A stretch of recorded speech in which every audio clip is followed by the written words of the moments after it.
Good evening, everybody, and welcome to Forever Motorsports on Forever Sports for this, the Forever F1 podcast, hosted weekly, of course, on the channel. And I'm joined by Reese today, who's on my left, technically on the screen, your right, whatever it is. Reese is down in Durban, and of course, we are all looking forward to the Canada Grand Prix this week. This is not the preview. The preview comes on Thursday, but nonetheless, this is our weekly show. And lots of other things to talk about with regards to F1 since the Spanish Grand Prix. And Reese, I hope you're well. And just let me know how you're feeling going into this week with regards to Formula One news in general. Yes, well, certainly looking forward to this weekend. I think it's going to be very exciting. I think a lot of teams are still trying to get to the bottom of their new upgrades. Certainly Mercedes will be wanting to get to the bottom of theirs. So we could see them hopefully making some more gains this weekend, as well as Aston Martin are supposed to be bringing a big upgrade package as well. So whether they're going to be fighting at the top, we'll have to wait and see. It could be a very exciting weekend. Yeah, and lots of news to go through. I say lots. There's some news to go through. There hasn't been a massive amount of breaking news and otherwise, some things that we would see throughout the week. But we have got a few things and updates about Lewis Hamilton and his contracts and his potential teams going forward. Toto Wolff and Hamilton talking about the current challenges with Red Bull. Wolff throwing support to Gunther Steiner. Steiner, of course, in terms of the FIA, after Steiner got a warning from the FIA. Jeremy Clarkson has been in the talk for the last week. And, of course, a little bit closer to home for us South Africans, we've got a little bit of positive news, a little bit of a glimmer of hope with regards to the South African F1 race, potentially actually still a possibility. So we'll go through all of that, of course. And, I think let's head on right to the next studio. Then we've got Fernando Alonso up there in the middle there. But Fernando Alonso's teammate, Lance Stroll, will be at home this week in his home Grand Prix in Canada. But you say that Aston Martin are going to be bringing upgrades to Canada. And can you elaborate a little more on that? Or is this just still a little bit unknown? Do we not know what's happening quite yet? I don't think we know too much what's happening, but I mean, it will certainly be track specific as well. I mean, Canada is such a high speed track. As I'm sure you know, Mark, from us playing and practicing in the Formula One game. But yeah, I mean, that could be track specific, so they could have a new rear wing for that, possibly a new double diffuser. They might be trying to go a little bit more towards Red Bull's philosophy. We don't really know. We'll have to wait and see, though. Yeah. Just got a comment here from Nick. Hello, Nick. Welcome to the show. Be sure to stick around. It says, how long do you think Max versus the rain at the top will last? Months or years? What's your prediction just quickly on that? That's very difficult to tell at the moment. I mean, there's still a lot up in the air at the moment. I think Red Bull will be a little bit nervous going past 2026 because Honda's leaving them and going to Aston Martin, so they're taking over their engine department. So maybe we might have them dominating until then if other teams can't catch up too much. So that would be another 3 years, you reckon, and then it'll become more of a tasty competition at the top? Possibly. I mean, there's also talks of making cars lighter.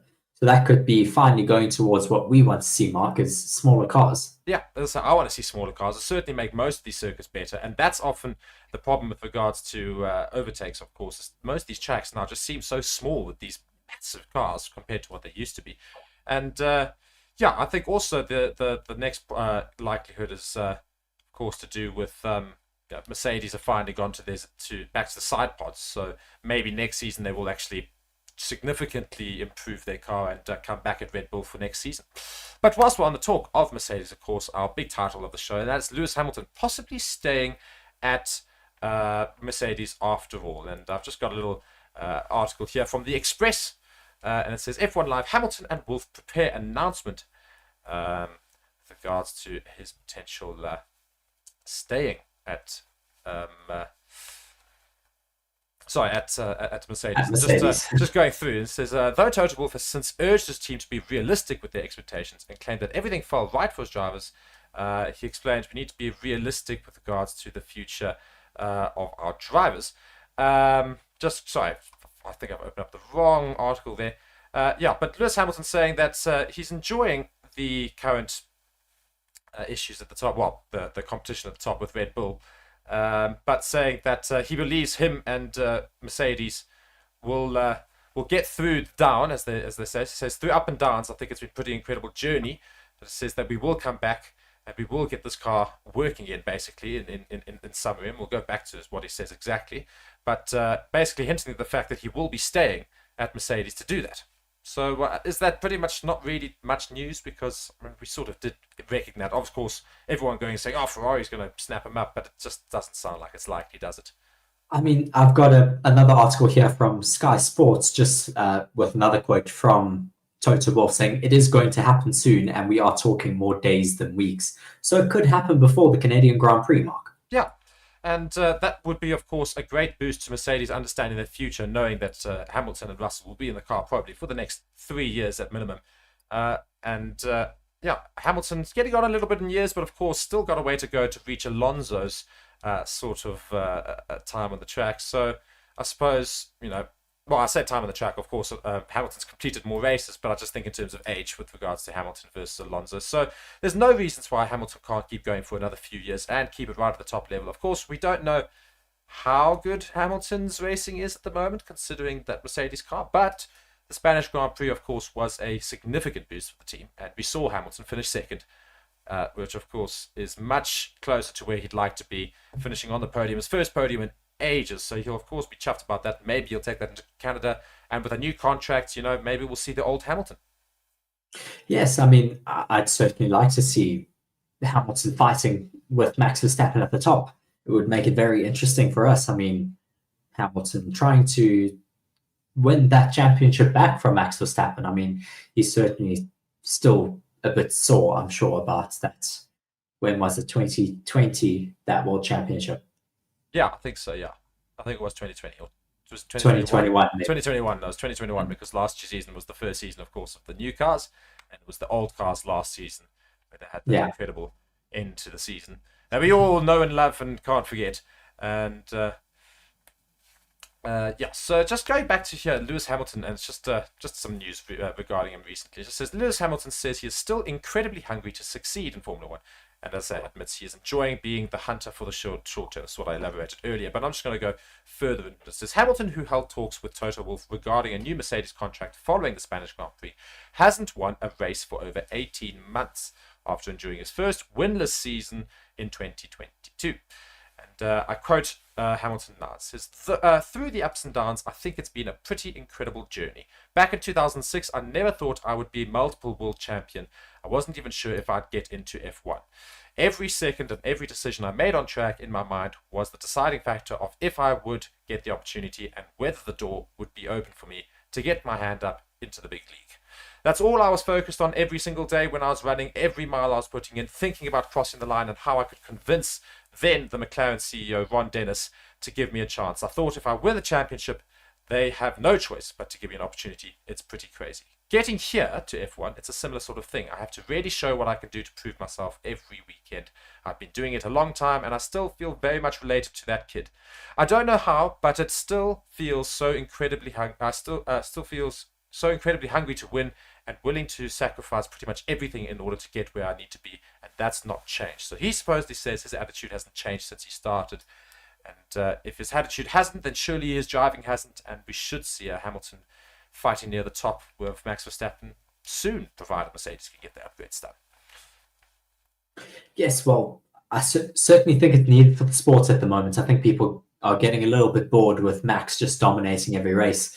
So I would certainly welcome him back very happily at the top of the grid. Yeah, so we want more competition right at the top there. Just a few more comments here. We'll go through them here. Dave's just saying, how's it, gents? Never knew this was the South African channel. Big ups from Johannesburg. Where are you guys located in SA? And, well, I am in Johannesburg as well. Reese is down in Durban. So we do commute between the two and sometimes are together for the shows, but otherwise we are separate at the moment, as we see. But I am based up in Joburg, as is the Forever Sports team generally is based in Johannesburg. Of course, we do other sports as well. Nick also asking a couple of questions there. He says, if you could make one alteration to the rules this year, what would that be? And then, is there any possibility of a South African F1 team? I think regarding the second question, Reese, you can pretty much speak for my own opinion there. An F1 team, I don't know. I doubt very much we'll see a South African F1 team I mean, the ever. current buy-in is set at around $1 billion, so it's very unaffordable. Yeah, that's what I Yeah. say. I'm looking at that thinking, not even old Rupert or Patrice Motsepe have that sort of money. So we'll probably say no. But with regards to the altercation to the rules, what would you make? If there was one altercation to a rule this season, what would you do? Mm, well, a rule could also be design rules, so I would Yeah, certainly say that I would want the cars to be smaller. yeah, but I suppose that's not a rule we're going to change this season. That's a big thing. But if there's something small that was realistic, what would it be? Mm, that's difficult. Yeah, I don't know. See, I would tell you exactly where I would make it because we've seen it a couple of times this season where we've seen incredible laps deleted for track limits. And I'm going to say that when you go around the track in your qualifying lap, you can have instance, one instance around the track where you've had all four tires off the track. That's basically like your get out of jail free card for your lap because it's so strict. The moment all four of your tires go ever so slightly off, they decide, boom, that's your lap deleted. We saw Hulkenberg, I think it was Hulkenberg, was it Magnussen? Somebody, one of them, put in an unbelievable lap, would have got into Q1 and only finished in Q2 as a result, but put the quickest lap in by a country mile. And we literally looked, and I was like, zero point 0.6 millimeters or something stupid, or 0.6 centimeters, obviously, away from the line. I would personally just change that.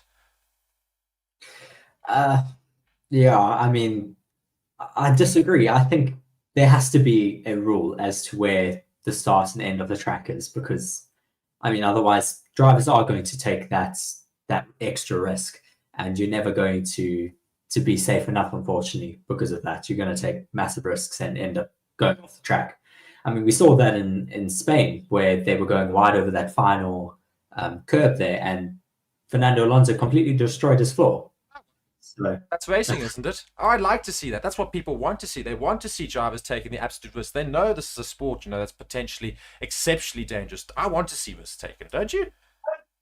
well, of course, but yeah, I mean, certain tracks like Monaco, there's no point in even having track limits because there is no track really. Yeah, It's so tight. and But that's what Nick makes reference to with regards to your earlier thing, saying 100% agree. I yes, wish every year there was a specific Monaco car that was narrower and more raceable.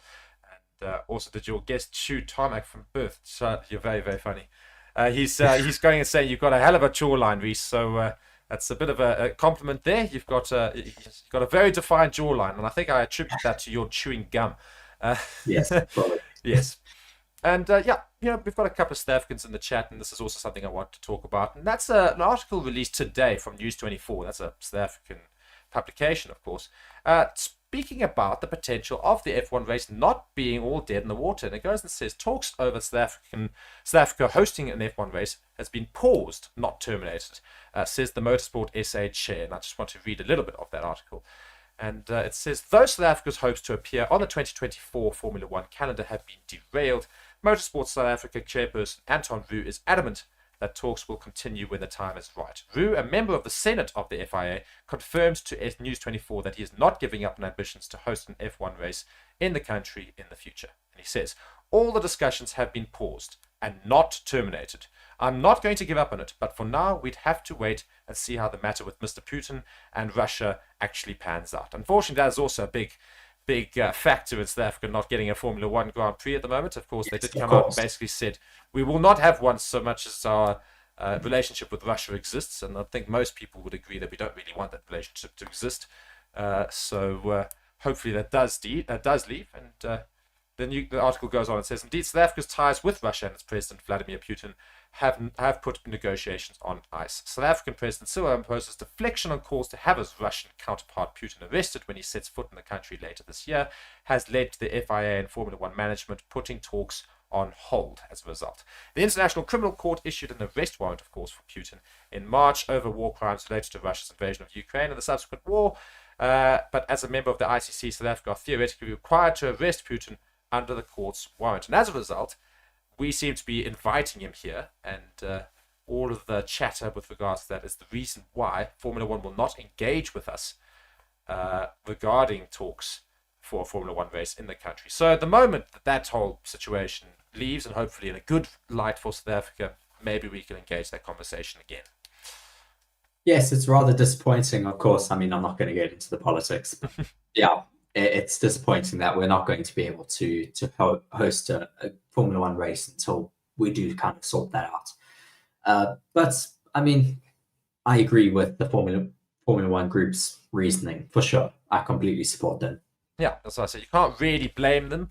No. And you can't really blame a lot of decisions when it comes to our relationship. Unfortunately, most of the Western world do condemn the entire war, of course, then so do we. But as a result, South Africa doesn't seem to be favouring a particular side, and yeah, really not putting themselves in any light.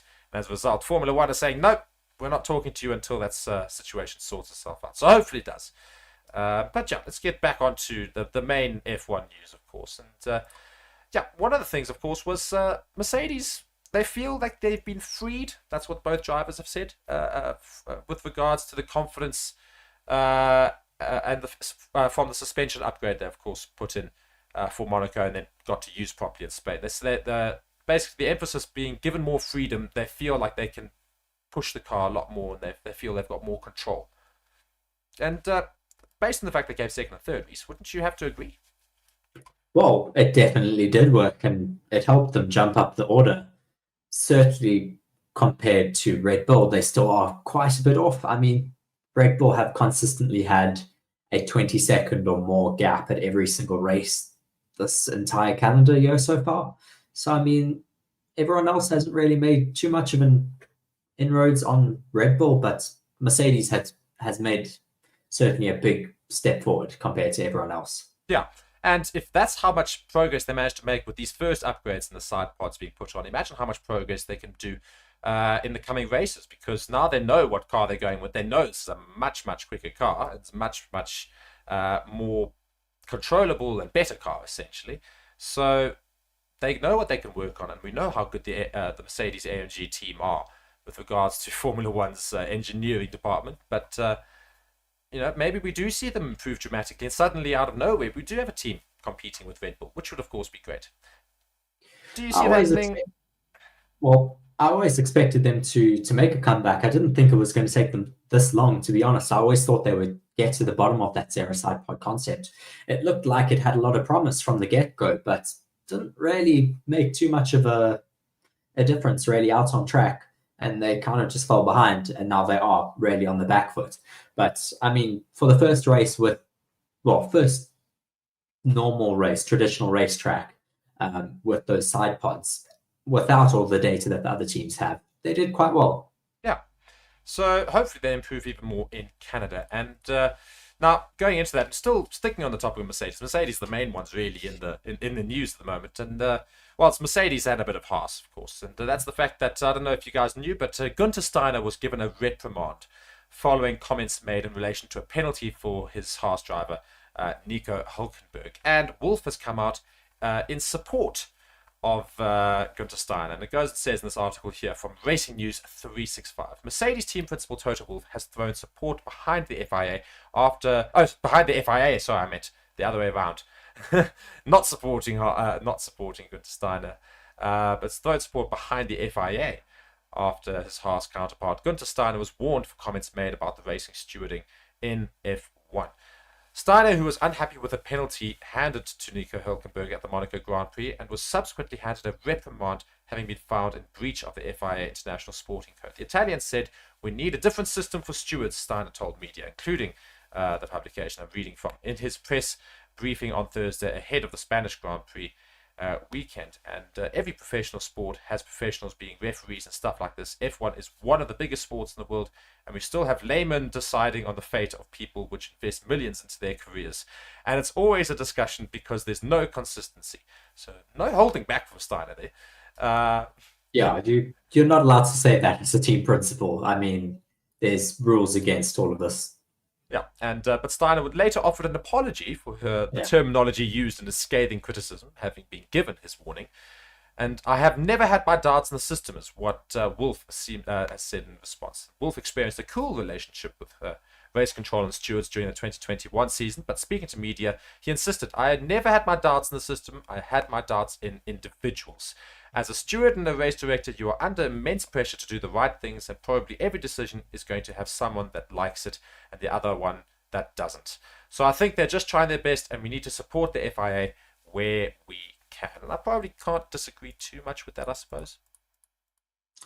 Yeah, I mean, as I said already, you can't really criticize the FIA. It's, something that you don't really do when you're a team boss. You're supposed to show faith in it. I mean, we saw a little bit of Toto Wolff criticizing the FIA after Lewis Hamilton's lost victory in 2021. But I mean, after that, it's really been from everyone support towards the FIA. Yeah, and this season as well, the FIA, I mean, how would you rank them so far? I mean, they have been inconsistent at certain races, that's for sure, with their rulings. Some races they're a bit stricter than others. I mean, I think they're still trying to get to a happy medium with it. I mean, some races we've had multiple safety cars and red flags out of nowhere. I mean, thinking back to Australia, we had how many red flags in the space of like half an hour? But yeah. I mean, what's also interesting is for me, with regards to the FIA's rulings this season, has been the fact that safety cars aren't really something they want, which the crowd do. It's an interesting one, because we've only really seen virtual safety cars most of the time, if we do have one, and otherwise they've been very quick not to, in the recent races at least, not to put a safety car out, because obviously the virtual safety car is more fair in terms of those who gain a big advantage on those behind them, but it also doesn't allow for close racing after that restart. We love to see a safety car restart. It's a little bit more action that the crowd gets to see. Maybe something interesting happens. It's a chance for those drivers that fall behind a little bit, maybe from a mistake or two or something, to take it back. Strategies get changed. And we haven't seen a safety car now. It's in 3 races. Yeah, I mean, I certainly expected to get one in Monaco, and we didn't. That was certainly an outlier. We normally always have one in Monaco, so that was interesting. But yeah, other than that, the last few races have been clean at least, so there hasn't been the need for it. Monaco, though, had quite a few offs, and we didn't get a safety car, so yeah, interesting. Just somehow all the drivers seem to get themselves really close to an area they could take the car very quickly. So it doesn't allow for a safety car. But I think we finally will have a safety car this weekend. We surely have to, because it's been too long without one. And this is Canada, of course, as you said, high-paced circuit. I'm sure the World of Champions will take another victim. Exactly. Yeah. The World of Champions, of course, being the last corner on the track, and a lot of big names have lost it there in that final corner. I know it very well. Every single time I go around the track in Canada, I hit it every time in the game, and I think we'll see that tonight. Of course, we're going to go and record our gaming stream later, and yes, we'll see that, I'm sure, many times. Everybody going into that wall, as Reese mentions. And just lastly, just to wrap things up for the show today, and I think this is just a fun little thing here. And Jeremy Clarkson, who of course is a huge F1 fan, particularly. He's quite fond of Alpine, who's just down the road from his farm, of course. I think he's a big fan of Fernando Alonso specifically, to be honest. Yeah, but of course Fernando Alonso not in the Alpine team. Alpine. Yeah. No problem. But he was in the Alpine team. Jeremy Clarkson's a huge fan of Fernando Alonso, though, as you say. But he's a fan of lots of things. He's a fan, of course, of Lewis Hamilton and Mercedes in general. Red Bull he likes as well. He loves Ferrari, of course, but he's got a little soft spot for Alpine, because they're just down the road from his diddly squat farm. And just in the news this week with regards to F1 and Jeremy Clarkson, he bought 1,000 beers of his own beer, of course, Hawkston Lager. He went and bought it for the entire F1 team, and he delivered it to them via tractor. He took it to his Lamborghini tractor. He got on it and he went down to the Alpine team headquarters. And just reading an article here from the Express, and it goes and says, Jeremy Clarkson stuck to his word by surprising the entire Alpine team with 1,000 beers on Monday to celebrate Esteban Ocon's podium finish at last month's Monaco Grand Prix. The former Top Gear star, who lives locally in Alpine's base in Oxfordshire, previously vowed to buy a pint for the whole team if Ocon held on to secure a memorable top 3 finish at F1's most iconic street circuit. Clarkson made the offer via Twitter during the race by posting, "Come on at Alpine F1 team, I'll buy you all a pint if you get a podium here. Ocon went to deliver the goods by keeping fourth place Lewis at bay during the closing stages in Monaco, promoting Clarkson to follow through on his promise by hand delivering plenty of bottles to Enston on Monday. The 63-year-old turned up with a tractor with 1,000 beers in his trailer before jumping out and handing them to Alpine staff outside the entrance to the facility. He was also pictured chatting with Ocon in the sunshine and had time to pose for a number of photographs with team members, which have since been shared by Alpine's official social media channels. The team went on to publicly thank Clarkson for sticking to his promise by posting on Twitter, delivering on his word, cheers for the beers. So, nice little feel-good there, and Jamie Clarkson not doing himself any wrongdoing by doing that. And I think that's quite a nice little touch, and Alpine will be quite happy. Yes, for sure. I mean, Jeremy also got to pose with that Monaco Grand Prix trophy, which was quite cool. He was seen holding it in a video.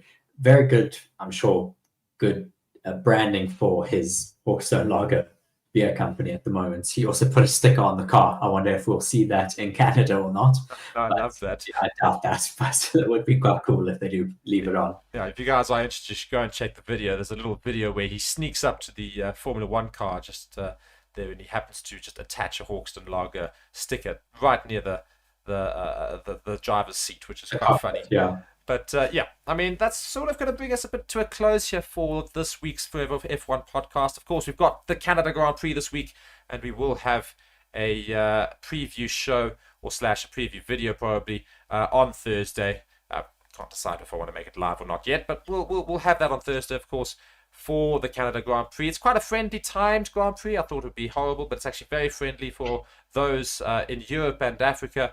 Those in East Asia, not so friendly, guys. You are going to be very, very early in the morning for your race. But of course, we will catch you there on Forever Motorsports and Forever Sports. And Reese, just some final thoughts heading into this weekend. Is there anything that you predict very, very quickly? Of course, don't want to get too much into it.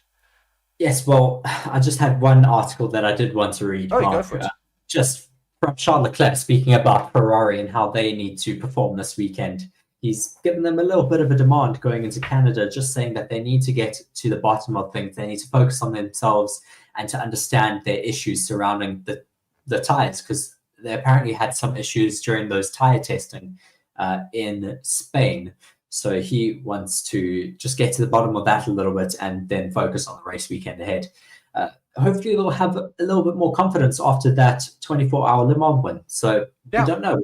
Maybe see a bit of an improvement from the Ferrari garage. At least something Ferrari won. Yes, I know. Finally. Yeah. And Reese apparently is doing a video on the Le Mans Grand Prix win for Ferrari. A historic win, of course. Last time they won it was 1965. They also haven't been in Le Mans for ages. So fantastic for them to... 59 years, I think it was. Yeah, so... Yeah, fantastic for them to come back with a victory as well. So great win for the Le Mans Ferrari team. Could the F1 team try and replicate something similar? But we'll have to see this weekend going into Canada. Guys, thank you so much for joining us for this week's Forever F1 podcast with Reese and myself, Mark. Of course, we will see you this weekend. And stick around on the channel. Be sure to subscribe, like the video, and go check out some of our other content on the channel as well. And otherwise, our partner channel, Forever Motorsports, which is dedicated just to motorsports. And we will see you in the next one, guys. Thank you so much for watching. Goodbye.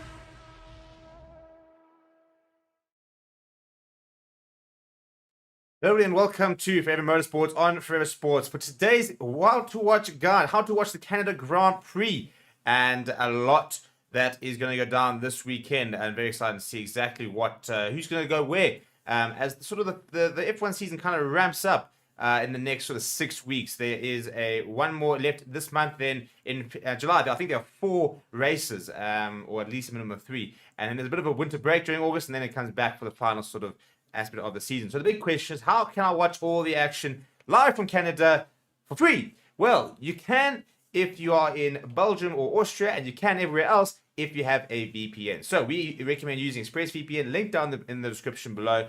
And yeah, before we look at how to watch the race and all the build-ups and the practices and the qualifying, please do smash like on the video. Please do subscribe to the channel as well. Okay, so first things first, you're going to download ExpressVPN. Link down in the comments below. I recommend getting a 12-month subscription. It means you'll be able to watch all the F1 action throughout the season. If you're a rugby fan, you'll be able to watch the entire Rugby World Cup. We do how to watch videos on all the various different sports and stuff. So first things first, we're going to show you how to watch on Service, which is an Austrian free-to-air channel. So first things first, you're going to download ExpressVPN, you're going to install it. You're going to click on that those three little dots over there. Those will bring up all the locations. You're going to click on Austria, and you're going to click on this middle one over here, and you're going to click Connected. Now, because I'm connected to an Austrian server, there we go. That's Service on TV. That is live right now, and it's that simple. The link to the race itself and all the Formula 1 action is in the description. But it'll take you straight to Service. As long as you connect to an Austria server, bang, you can watch it. It's free registration, no credit card details, nothing, and you can watch all the action live. It is literally as easy as that. If you do not have a VPN on, for example, and you are outside Austria and you try and access it, then it'll just come up and it'll say that it is not available in your location. So that is why you do need to get a VPN to make it seem as if you are in Austria, because otherwise you'll get this over here where it says the video is currently unavailable. If you have any questions, put them down in the comments below. Apart from that, smash like on the video, subscribe to the channel as well. Mark and Reese will be taking you throughout the entire weekend, so come and join us for all the F1 action right here on Forever Motorsports on Forever Sports. Smash like on the video, subscribe. See you guys all over the weekend.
Hello and welcome to Forever Motorsports on Forever Sports for today's Wild to Watch guide, how to watch the Canada Grand Prix, and a lot that is going to go down this weekend. And very excited to see exactly what who's going to go where as sort of the F1 season kind of ramps up in the next sort of 6 weeks. There is one more left this month. Then in July, I think there are 4 races, or at least a minimum of 3. And then there's a bit of a winter break during August, and then it comes back for the final sort of aspect of the season. So the big question is, how can I watch all the action live from Canada for free? Well, you can if you are in Belgium or Austria, and you can everywhere else if you have a VPN. So we recommend using ExpressVPN, link down in the description below. And yeah, before we look at how to watch the race and all the build-ups and the practices and the qualifying, please do smash like on the video. Please do subscribe to the channel as well. Okay, so first things first, you're going to download ExpressVPN. Link down in the comments below. I recommend getting a 12-month subscription. It means you'll be able to watch all the F1 action throughout the season. If you're a rugby fan, you'll be able to watch the entire Rugby World Cup. We do how to watch videos on all the various different sports and stuff. So first things first, we're going to show you how to watch on Service, which is an Austrian free-to-air channel. So first things first, you're going to download ExpressVPN, you're going to install it. You're going to click on that those 3 little dots over there. Those will bring up all the locations. You're going to click on Austria, and you're going to click on this middle one over here, and you're going to click Connected. Now, because I'm connected to an Austrian server, there we go. That's Service on TV. That is live right now, and it's that simple. The link to the race itself and all the Formula 1 action is in the description. But it'll take you straight to Service. As long as you connect to an Austria server, bang, you can watch it. It's free registration, no credit card details, nothing, and you can watch all the action live. It is literally as easy as that. If you do not have a VPN on, for example, and you are outside Austria and you try and access it, then it'll just come up and it'll say that it is not available in your location. So that is why you do need to get a VPN to make it seem as if you are in Austria, because otherwise you'll get this over here where it says the video is currently unavailable. If you have any questions, put them down in the comments below. Apart from that, smash like on the video, subscribe to the channel as well. Mark and Reese will be taking you throughout the entire weekend, so come and join us for all the F1 action right here on Forever Motorsports on Forever Sports. Smash like on the video, subscribe. See you guys all over the weekend.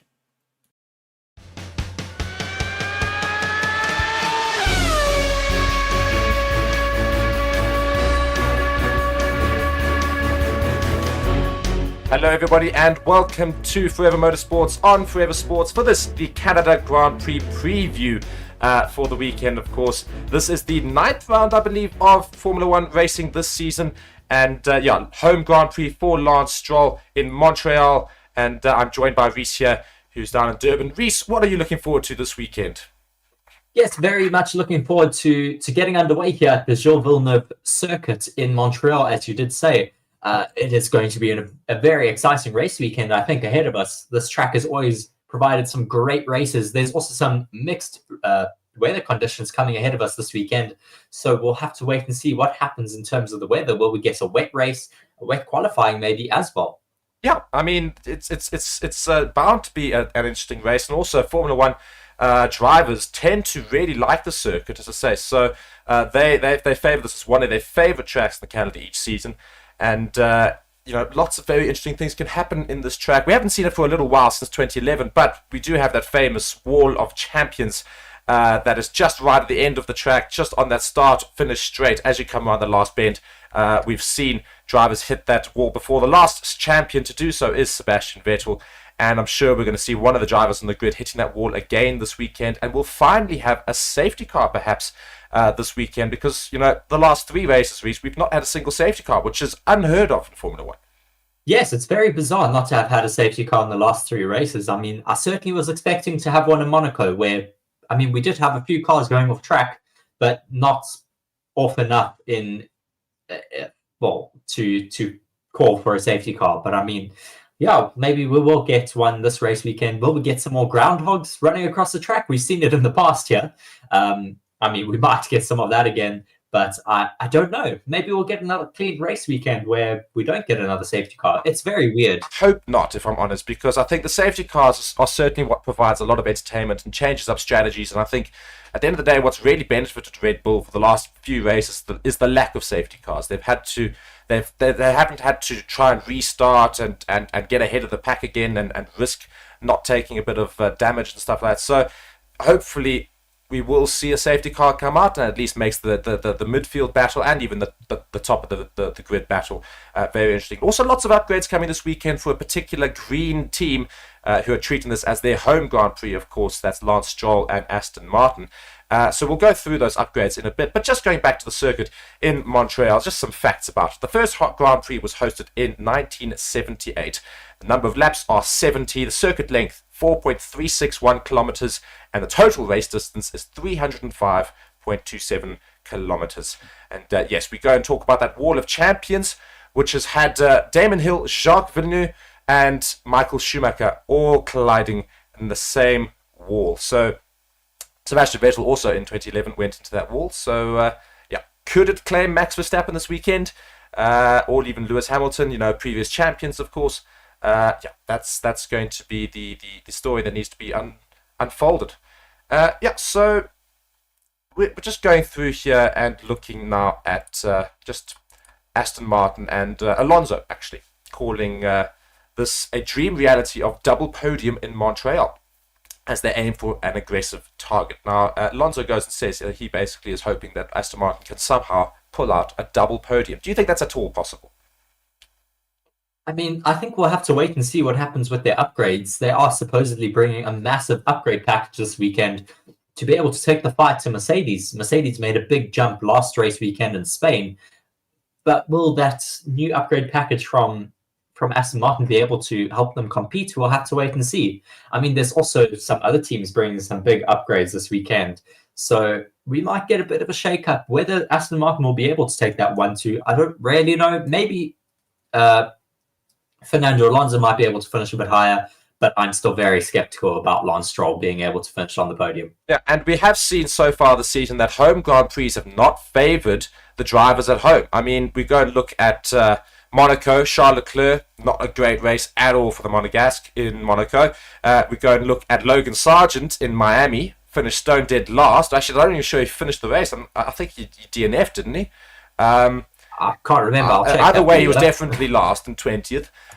We go and look at the two Spanish drivers of Fernando Alonso and Carlos Sainz in Spain. Not a fantastic race weekend for them either. So the home Grand Prix have not really been favouring drivers much at all. I mean, also Oscar Piastri in Australia didn't have a great race weekend in Australia at all. So Lance Stroll now, the next home driver for Canada, it's not boding well based off of the first few races of the season.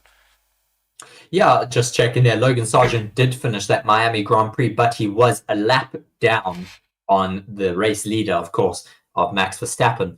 But yeah, I mean, it doesn't look like home Grand Prix have been all too lucky for the home Grand Prix drivers. I mean, we'll have to see in Canada if Lance Stroll can have a good weekend. Maybe he might break that curse, or maybe we'll see it carrying on later into the year. I mean, Silverstone will be a very bad race then, because we do have quite a few British drivers on the grid. Yeah, and Silverstone is, of course, the next race after this, I think. So, that's going to be a very interesting race. But nonetheless, we're in Canada, and going back to Aston Martin, and Alonso was asked in an interview, and just goes and says here in this article, the Spaniard was on an impressive podium streak earlier this year. His charge somewhat derailed in Barcelona at a track that didn't suit the AMR 23, but he expects that to change here, especially given the team have brought upgrades to the circuit. And here is Alonso speaking. I think it should be a good weekend, but you never know until you hit the track. We also had expectations in Barcelona, and we didn't perform in that race. Let's see. We have a couple of new parts in the car as well as this, at this race.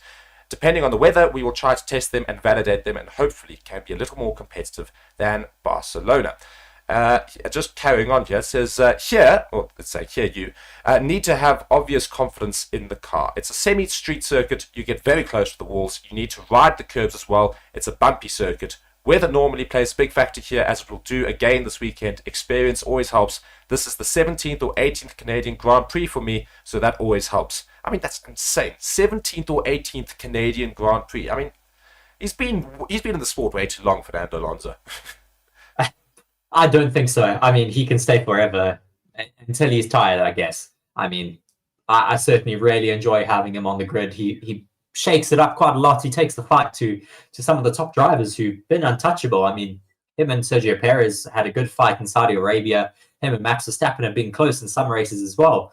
I mean, I'd like to see him in a very competitive car being able to take it to the Red Bulls. It will just make the season so unforgettable if he is able to really take the fight and maybe challenge for the championship.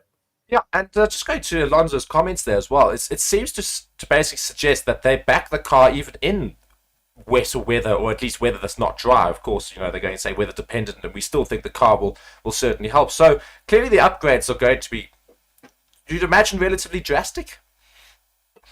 Well, I think they'd have to be. I mean, Mercedes have brought big upgrades to Spain, well, to Monaco, and then it worked in Spain.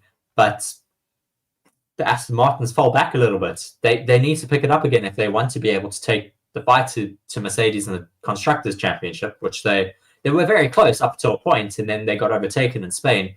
But yeah, I mean, they need to pull up their socks now, otherwise they are going to just get left in the dust. Yeah. Lawrence Stroll, of course, aiming for a double podium this weekend. It is a home Grand Prix for Aston Martin's one driver and their owner. So it's a big ask, of course, for both of his drivers, but maybe Aston Martin can do it with their brand new upgrades. However, they are challenging the likes of Mercedes, who, of course, wowed the world with their new upgrades, finally coming back into the fight a little bit. And on that, Lewis Hamilton has got new contract news, and also talking about the progress the car has been made. And Toto Rush also saying there's no rush yet about all this, but seems to be turning the right direction for Mercedes. Yes, I also have that article at the moment, just with Lewis Hamilton talking about his contract talks. Very, very interesting. Toto Wolff was hoping that they'd have it done by the Canadian Grand Prix. Still no news though, Mark. Yeah, I mean, it's supposed to start today, of course, so it is very interesting that there's still no news. However, I'm sure it's not too much of a problem. Maybe they're just ironing out a few last-minute things and just a couple of agreements and otherwise. And just going into the article here, and it just goes and says, we had a good meeting just recently. This is Wolf speaking, of course. They are very complex contracts. It's not just a simple driving contract. Oh, sorry, this is Hamilton speaking. Yes, Hamilton. Right now, I'm planning to be here and racing for a decent chunk of time. You have to just you've got to just explore all avenues in the sense of how you can continue to expand your partnership with such a great organization. It's not as easy as just saying go ahead, and I don't have to be in a rush. He added in Thursday's press conference, I've seen Toto. We have talked several times. We have a great relationship. It will get done when it's done. If that's next week, a month's time, as long as it's done, I'm not really bothered. And also asked whether progress has been made. The 7-time world champion answered, yep, nothing else new to add. So, yeah, we'll see. Yeah, I wonder if talks are just stalling a little bit. I wonder if Hamilton's just trying to waste time to see if they do maybe get to the bottom of this car. If they are able to be competitive, then maybe he will stay. If not, then I'm sure he has a lot of other teams that are certainly very interested in him. I mean, He's a 7-time world champion. He's going to have some demand for sure. And now looking at Red Bull, and mainly Sergio Perez, in fact. And I've got an article here that goes and says Perez has targeted Canada as his restart, basically, to the season. He wants to get rid of the bad weekends, and he wants to challenge Verstappen. It all comes to this weekend. So he's aiming for this weekend to be his restart, to try and challenge Max Verstappen for that Drivers' Championship. Of course, Max Verstappen leading that by a country mile now due to Perez's last few races, which he's been relatively poor in. But, do you think Perez can come back at Max Verstappen, or do you think he's got too many mistakes in him? I mean, it's interesting. Sergio Perez is saying he wants Canada to be his restart. Spain should have been his restart. He had a bad weekend in Monaco. He should have completely just wiped that from his mind, come into Spain with a good mindset, and try to wipe the floor in Spain. But once again, he just did not hit the floor running and has once again fallen back on his teammates in terms of pace as well as in terms of points for the World Championship. Yeah. I don't know if he's going to be able to... Well, I say I don't know. I know he's not going to be able to take the fight to Max this year, unfortunately. Yeah, I mean, obviously, lots of races still to come. Maybe that conversation changes depending, but I doubt it as well. So he's currently sitting 53 points behind Max Verstappen. So you need some serious drops for Max Verstappen to allow Perez anywhere near. Nonetheless, he knows that he needs to get a season back on track. And he goes and says, I basically want to restart, to go again. Monaco was all down to me. I had a really bad mistake. Then in Barcelona in the qualifying again. It was tricky with the damp conditions. We didn't manage to have a good quali, and we paid the price on Sunday. I'm looking forward to getting back on form we had in the early season. It was difficult in Barcelona. It's the only time that I had difficulties with the car. I struggled through the weekend, so it was tricky in Barcelona. Other than that, I think in Monaco we had the pace to really have a very good weekend, but I did a mistake. I was caught out by the tailwind, the car ahead, and so on. I think the first time we had difficulties was in Barcelona. And asked what he has learned from Verstappen during their time as teammates that can be used to emerge from his troubles, Perez added, I think he's been able to deliver when it mattered in qualifying. He hasn't had a bad weekend at all this year, and I think that's what I need. I can't afford to have any bad weekends anymore. I think I've had 2 or 3 bad weekends in the season, so I really have to get rid of those and keep the consistency high, because I think Max has been really good and consistent throughout this period. So lots of praise for his teammate, and of course recognition of the fact that Max Verstappen's not making stupid mistakes like he is. Yes, Max is just very consistent in all of his weekends and his performance in qualifying as well as in all the practice sessions.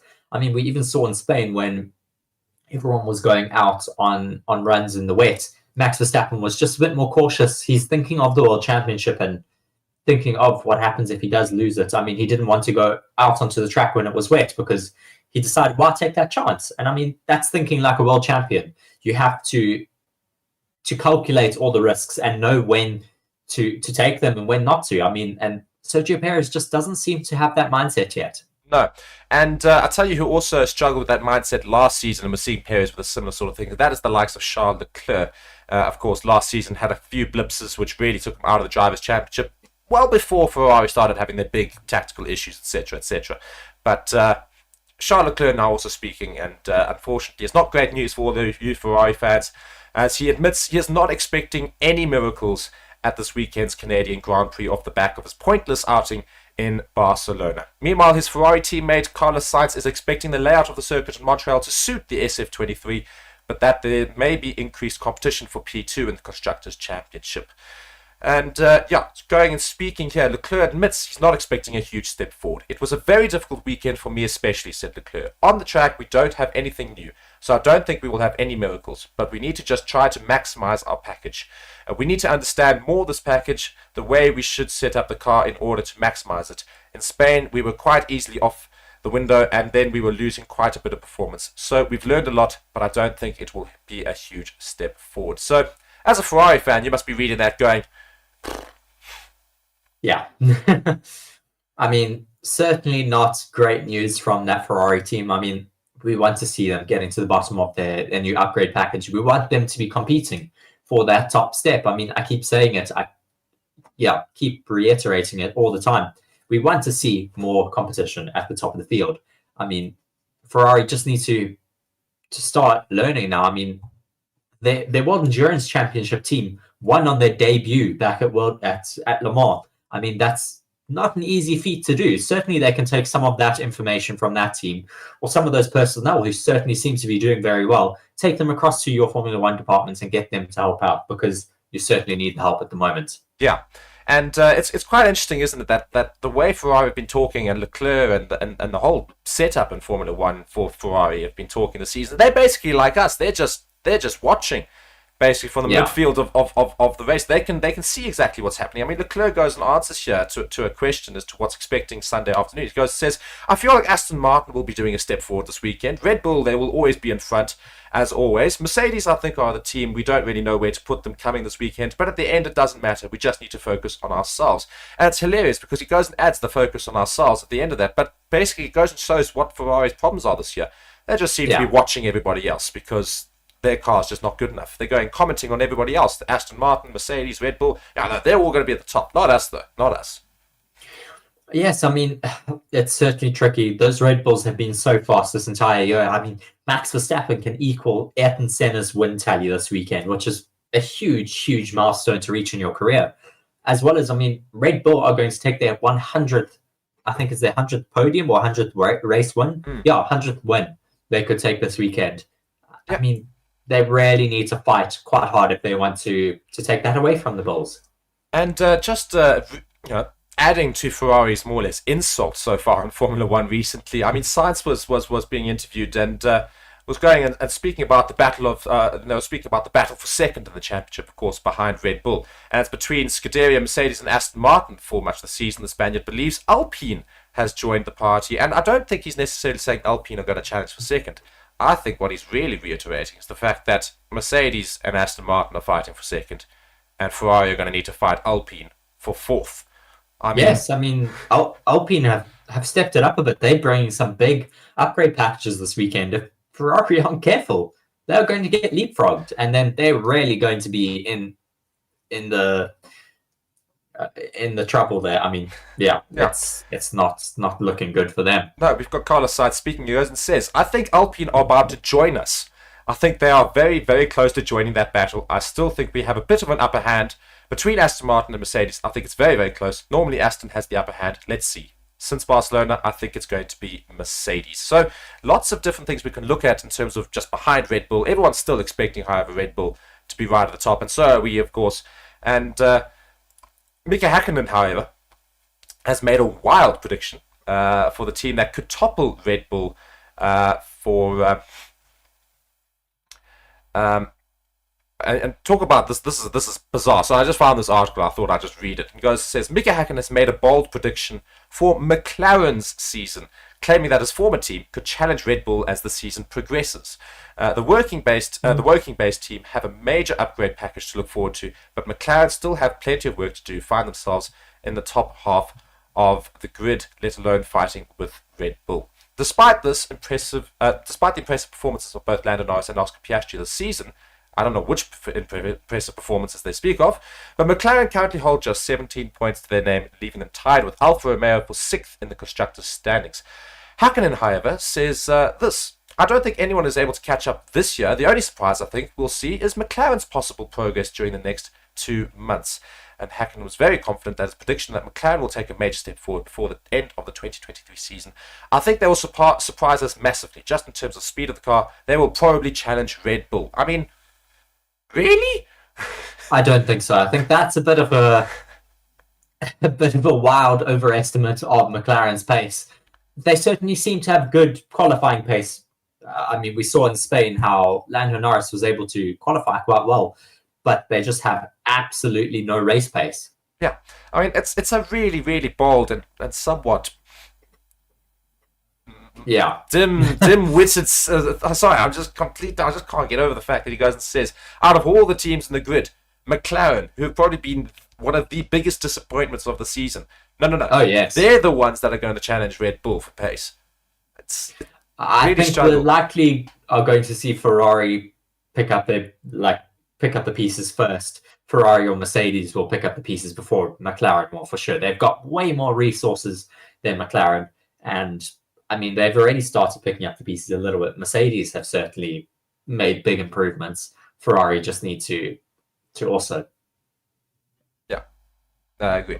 Just need to get up there. So, just wrapping up here, just going and looking at the last 5 race winners in Canada. So, Max Verstappen, of course, won in 2022, and we didn't have a Canadian race in 2021 or 2020. Lewis Hamilton won in 2019.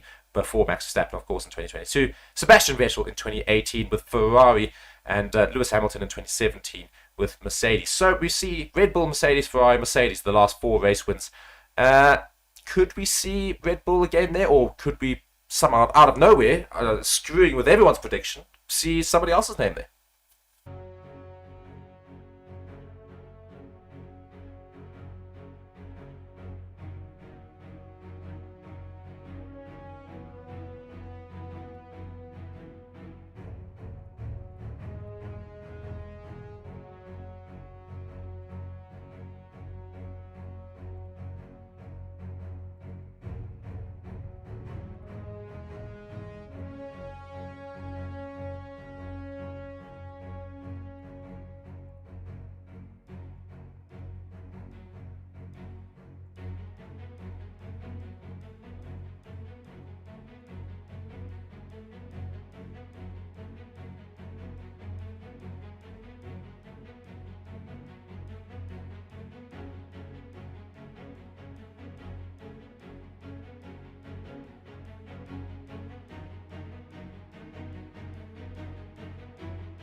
Yeah, can you hear me?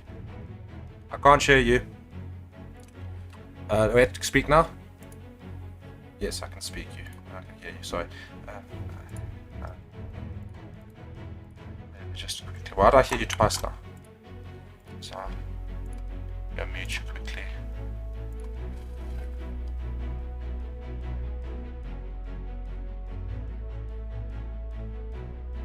Yeah, I'm hearing you twice. I don't know why. Definitely hearing you twice, and I have no idea why.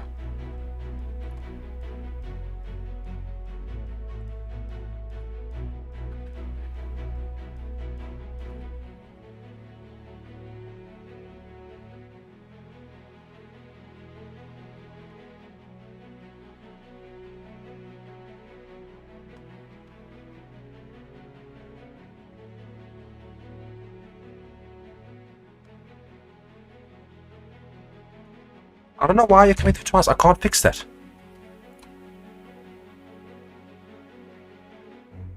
I think, do you not have like 2 audio sources coming through or something? I don't know.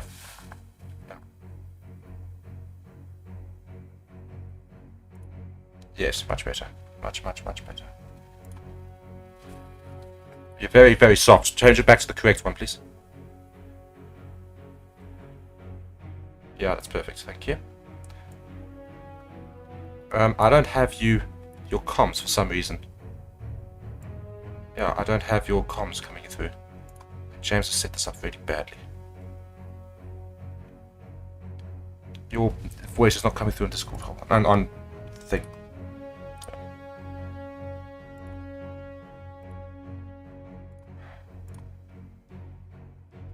Fuck's sakes. So we're close to doing this now. James is not added the bloody thing. Stupid. It's not showing. Why is it not showing? No, because we're about to get going.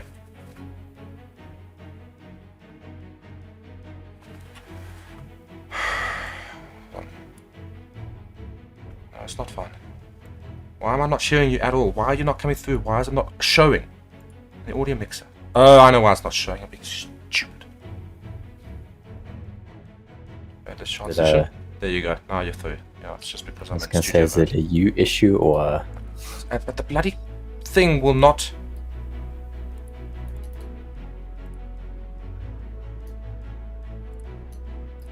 Let's do that one.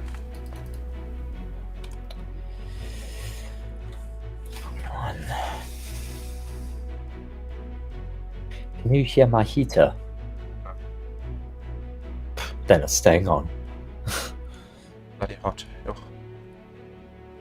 Love, you're definitely sick.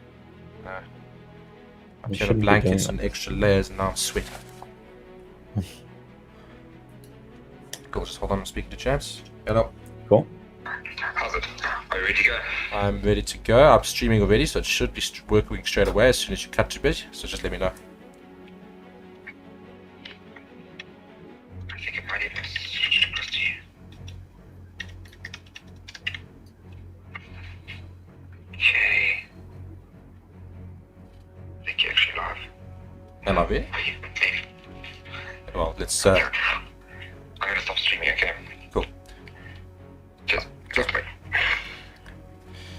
Hello, everybody, and welcome to Forever Motorsports on Forever Sports for this Practice 2, and hopefully Practice 2 brings us a little bit more than Practice 1 did. It was a bit of a shambolic session, which never really took place at all. I mean, it was the most bizarre thing I've ever seen, but of course, if you guys are joining us, please let us know where you're joining from, and subscribe to the channel and otherwise, and all these various cool things, and like the video and turn on notifications. Reese, I mean, just chat us through quickly before we get on into Practice 2, which should hopefully get us a bit more testing happening. Just tell us how shocking Practice 1 was. Gosh, well, Practice 1 was certainly a big letdown from a fan's perspective. I feel very sorry for all of the people out there in Canada who made their way to the track for FP1. There was 5 minutes of running in FP1, and that was it. The rest of the time, the only things on track were a truck, a crane, and some groundhogs. That's about it. Yeah, I mean, absolutely bizarre. And of course, you guys are joining us with a new partner on the channel, and we're very grateful to them. You'll see that little blue icon next to Reese.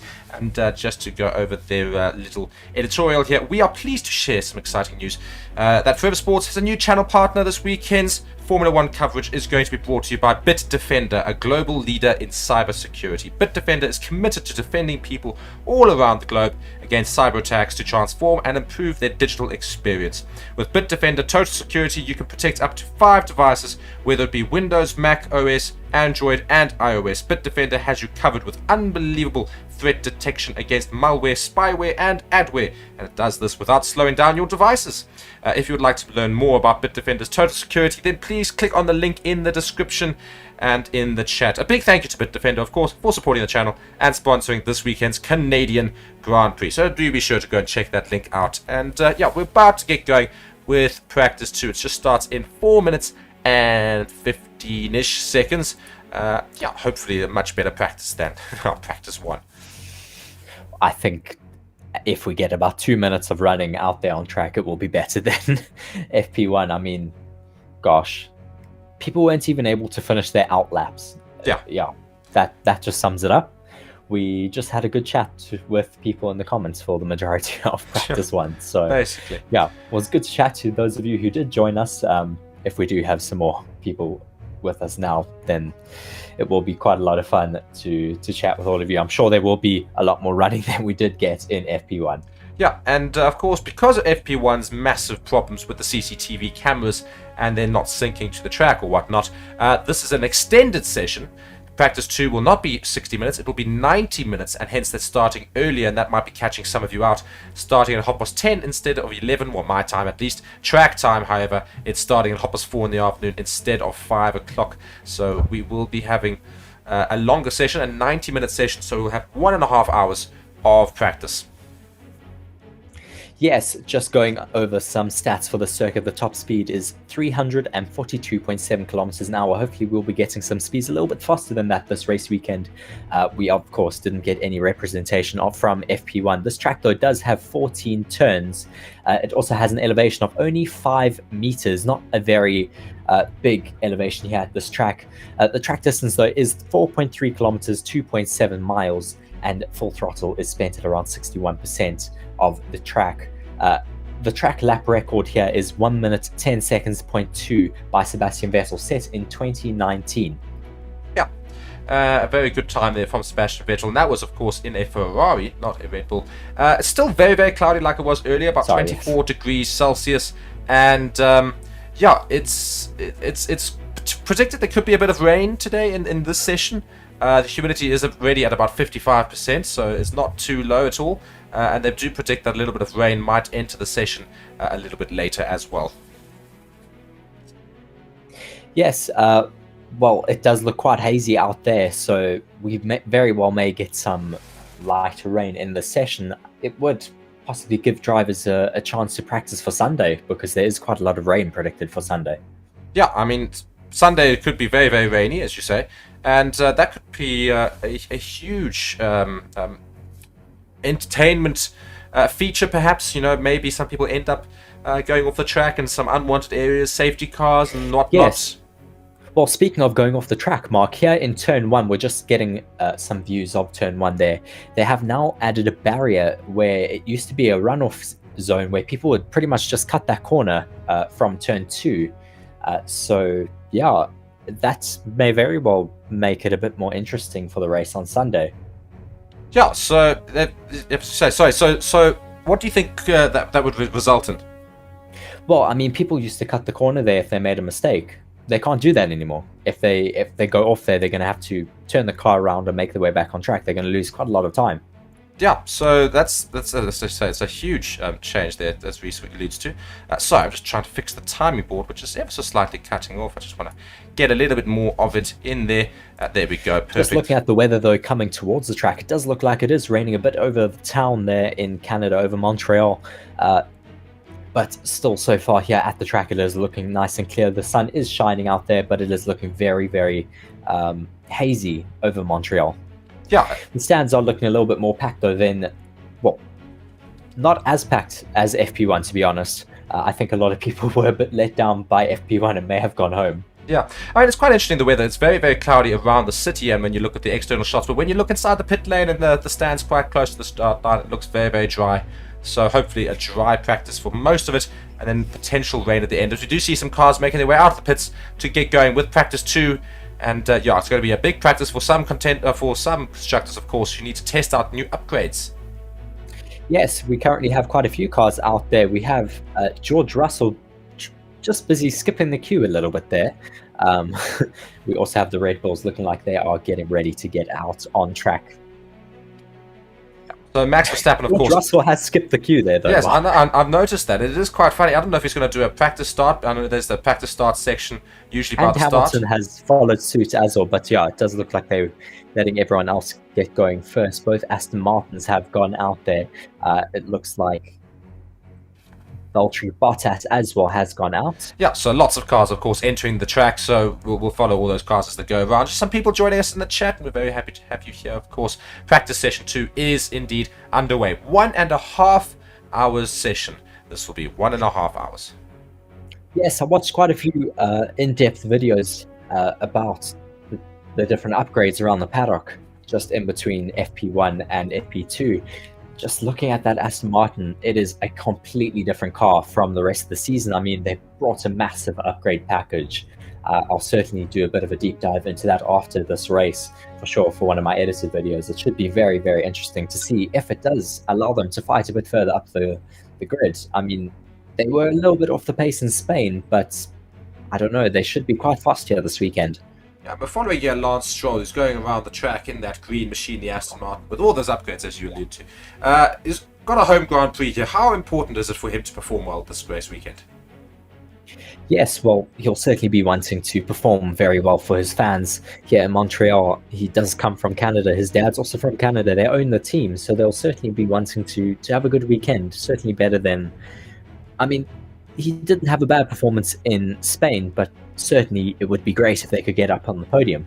Yeah, and it looks like he's going to get going with a quicker lap here as he slows down a little bit and then speeds up onto the main start-finish straight. Is the DRS going to open? It doesn't look like it is, so he's going to start a fast lap here. Just some race simulations for that Aston Martin as he goes around. And again, we've got 1.5 hours left of the session, so lots of driving for these drivers to do and lots of data to try and collect. A lot of catching up to do, really, because they didn't get that running in FP1. Of course, luckily this session should be a bit better indicative for qualifying tomorrow, so they get a lot of quali runs in for sure. But also, I mean, they don't get as much race sims in, because, I mean, what time is the race on Sunday, Mark? At 8 o'clock, 8 p.m. Their local time. So that's no, sorry, our time. So their time, Yes. It is 1, I want to say, Okay. or 12. One It's in the midday, afternoon, right yeah. in the middle of the day, I think. So pretty much Yeah, so I lunchtime. mean, it's not the same as what it is now. They would have been wanting to get that running in from FP1. So they are a bit on the back foot for the race on Sunday. So we may get some very mixed results.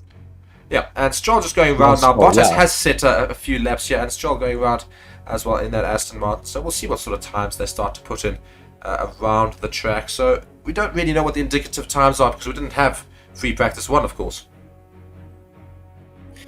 Coming around that last corner now, coming very close to the Wall of Champions, but not hitting it, thank goodness, for Lance Stroll coming now to finish up this lap. Let's see with this. Puts him 1:18.9, puts him only in P2 at the moment. Interesting thing, though, is that he was opening the DRS this time, whereas he didn't open it the first time. Fernando Alonso has put himself into P2 now, though, with Bottas still in P1. Fernando Alonso and Lance Stroll, though, on softs, with Bottas on a set of mediums. Gasly there on Gasly. coming back into the fray. Of course, he was not able to get round the opening laps in FP1. He had an issue with the car, but he's put himself into third with a 1:18.2. Yes, very good lap time for Pierre Gasly so far. Maybe Well- those Aston Martins just have some high fuel runs at the moment, as Carlos Sainz now puts himself into P2 with a 1:17.6. Yeah, I think we'll see Second these medium times as drop, well. though. I think we will certainly Yes, see these for sure. times Max drop Verstappen dramatically. in a purple middle sector, so we should see that time dropping very soon. Yes. And yeah, I think most people going to run race sims here are going to have some relatively higher fuel loads than you'd see for quali. So these times won't necessarily be very, very indicative. Although we do see the DRS Ooh, wide open as Charles Leclerc Leclerc now goes goes- into first place. Yes, I see that. And now Max Norris now Verstappen. as well goes to P2. Max Verstappen's going to cross the line and he'll surely put himself to P1. No, he doesn't. Behind P2. Leclerc. And he's on softs as well, whereas Leclerc's on Yeah, I think mediums. they're doing race runs. But the I DRS think was they're doing open. race runs. DRS was open, Well, which is interesting. Never know. Daniel Ricciardo on the pit wall. Nice to see you in the comments once again, Pure Blood. Always chatting alongside with us through all of our sessions. Just watching a replay here of Max Verstappen taking just grazed the grass a little bit out of one of the turns there on his lap. So we'll want to try and eradicate that throughout this session. I'm sure those little small issues, of course, they didn't really get any practice in session 1, so they're going to get a feel for the track a bit more in this session. I really like this track because, I mean, they do have some big runoff sections in certain areas, but throughout the majority of the track, you can't make a mistake. And if you do, you're going to go on the grass, and that's going to ruin your lap. So there's no track limits talk here at all. It's quite nice. No, it's fantastic, that whole concept. We don't like to see the black and white flags get brought out and quality laps being deleted for track limits. So that'll be fantastic for the drivers, of course. They'll know that they don't have to worry too much about that. As Magnussen's going to cross the line here in a relatively quick time, puts himself into second, 1:16.9, not too bad. And Alonso's now coming around on his lap time, and I think he seems to be doing very, very well. Let's go and follow how he does. Should be coming around the final corner. Yeah, he is. There he is. And could potentially put the new fastest lap in. DRS very is wide good open. first and second sector for Fernando Alonso. And he does. There you go. Very good final sector. Oh, and Bottas beats it. Bottas now, yes. So Alfa Romeo's Bottas there is just beating his time as well. So It's very competitive at the moment for that top time. It's been great so far. Yeah, and all 6.5 minutes of it. But Sainz now putting 2 purple sectors in for Ferrari on medium tyres. So could he try and put new fastest time in? Let's hope that his last sector here is very, very good. He comes on to that. I think it's the main straight. Yeah, it is the main straight. That long straight. Very, very long straight, of course. Bottoming out quite a bit though, coming along that main straight. Yes, indeed. And really, Leclerc's not taken first sector away from Sainz. Sainz going to cross the line. Surely the new quickest lap. A 1:15.8. A fantastic lap there from Carlos Sainz in that Ferrari. Yes, it does look like those Ferraris are on a little bit more lower fuel runs by the looks of it on those mediums. But Fernando Alonso, though, showing great pace. Oh, my word. Having to overtake. Some racing That's happening poor, there yeah. down that main straight. Coming now through the final chicane, getting close to the wall of champions there. That was very close, Mark. Yeah. Coming up to the line now. Where does this lap put him? Only second place. Yeah, so still a little bit behind Sainz, about 0.4 seconds behind Sainz. Verstappen now set a new first fastest sectors. Leclerc goes quickest at 1:15.5. A fantastic lap there, but Verstappen's got 2 purple sectors. This will surely be the new fastest lap from the Red Bull driver. Let's see how he fares. He goes down that long final straight. Hopefully he doesn't go into the wall of champions. I'm sure he'll go and put himself into first place. Looking very, very strong though through that first and second sector. Just saying these downshifts are a joke on the radio. That's an interesting comment. As he puts himself to first place, yes, with a 1:15.3. It just shows how much pressure he puts on his team. It's incredible. He just constantly wants the best performance. But we do see he has the fastest first and second sector, but in sector 3, which is interesting, he doesn't have the fastest sector. Oh my word, Pierre Gasly there just going over something on the track. And, that looks like a piece of tarmac or something. I don't know what it was, but he certainly just... stones. Yeah. A lot of stuff was ripped up off the road there. Well, not ripped up off the road, but big... I mean, isn't that interesting, Mark? That the Red Bulls aren't fastest in the final sector, which mainly consists of main straights. Yeah, I mean, I don't know how long that's going to last. We're only 9 minutes into the proper practice for the weekend, so might not be necessarily very indicative of their pace. But yeah, I mean, getting the first purple sector and second purple sector, the third one not to get purple is very, very odd. Well, I mean, maybe the Ferraris are just finding the right setup for their new upgrades, and they're able to extract a bit more top speed from their car. Indeed, and as in the comments go and say, Ferrari looking a little bit better here. Of course, only about 10 minutes into the session, and very long session that is. So don't know if that's going to necessarily stay for a long time, but we'll have hope. We'll have some hope. They won Endurance Championships. Championship, so I mean, we have a little bit of faith in Ferrari. Hopefully they've learned from that. No, not necessarily the F1 team, but certainly the other racing teams seem to be doing a little bit better. Alex Albon now crossing the line. Let's see where he puts himself. And that very upgraded Williams only into 18th on soft tyres. The two Mercs obviously doing some race runs with lots of fuel, because all the way down in the 19th and 20th, Russell and Hamilton not putting quick times in at all as of yet.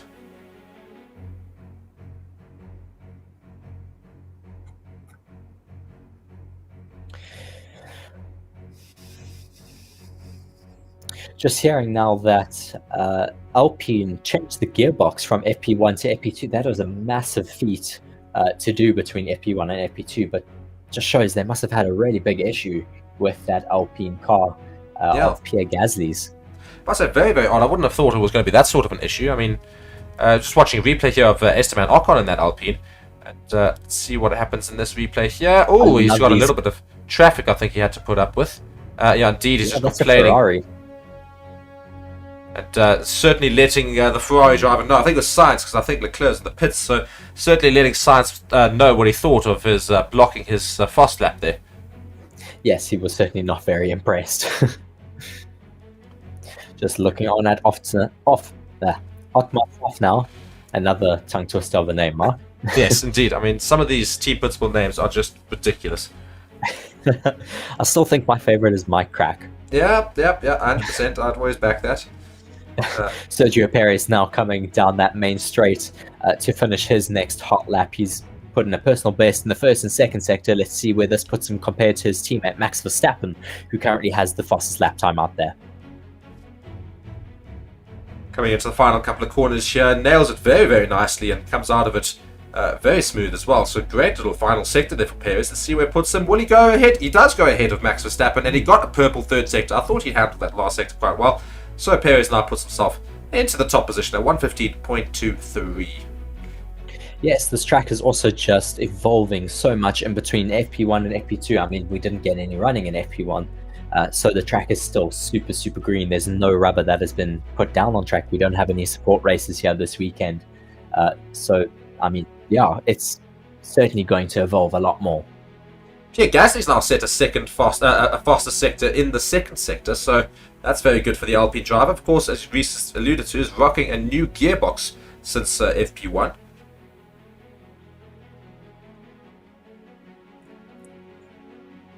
And, let's see how he fares in the final sector. Lots of bouncing there on that final straight. So yes, not it did good. look like it was bottoming out a bit. Got so close to the wall of champions, so he's getting a good tow from who's that? And he does put himself to into first position with a 115.224 on medium tyres. Fantastic so little slightly putting lap him there from the Alpine driver. first.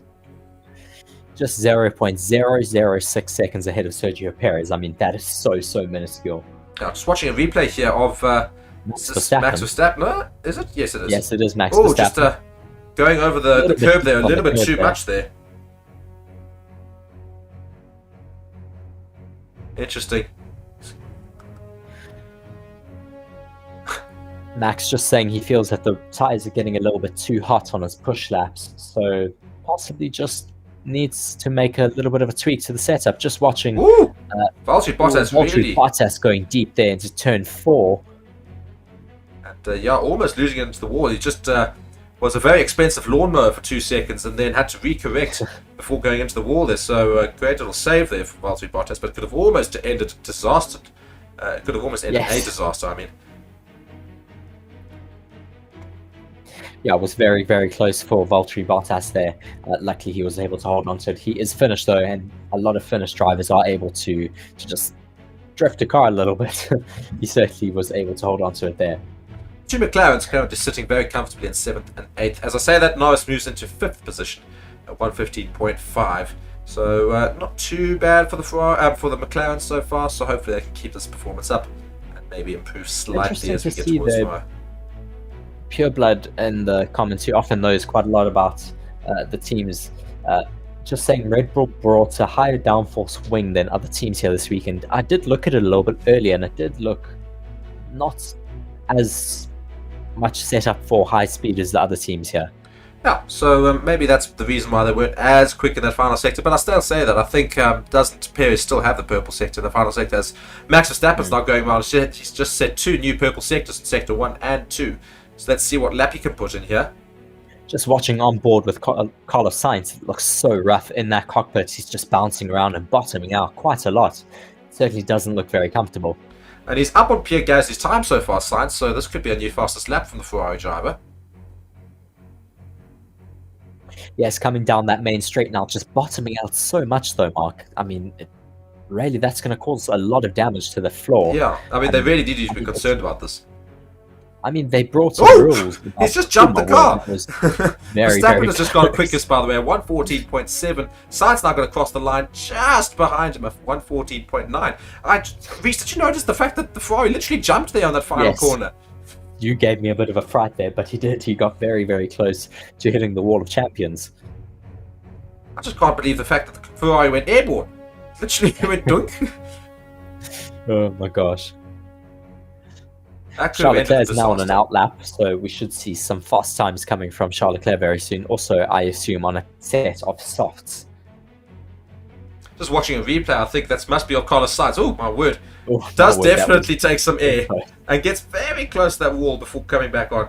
So I hope we'll get the AWS insights on how close we get to the wall here in Canada, because there will be it really does get very close to driving on two wheels there. that floor must be taking a bit of damage though, I think, as he's doing these laps, because he really is bottoming out quite a lot.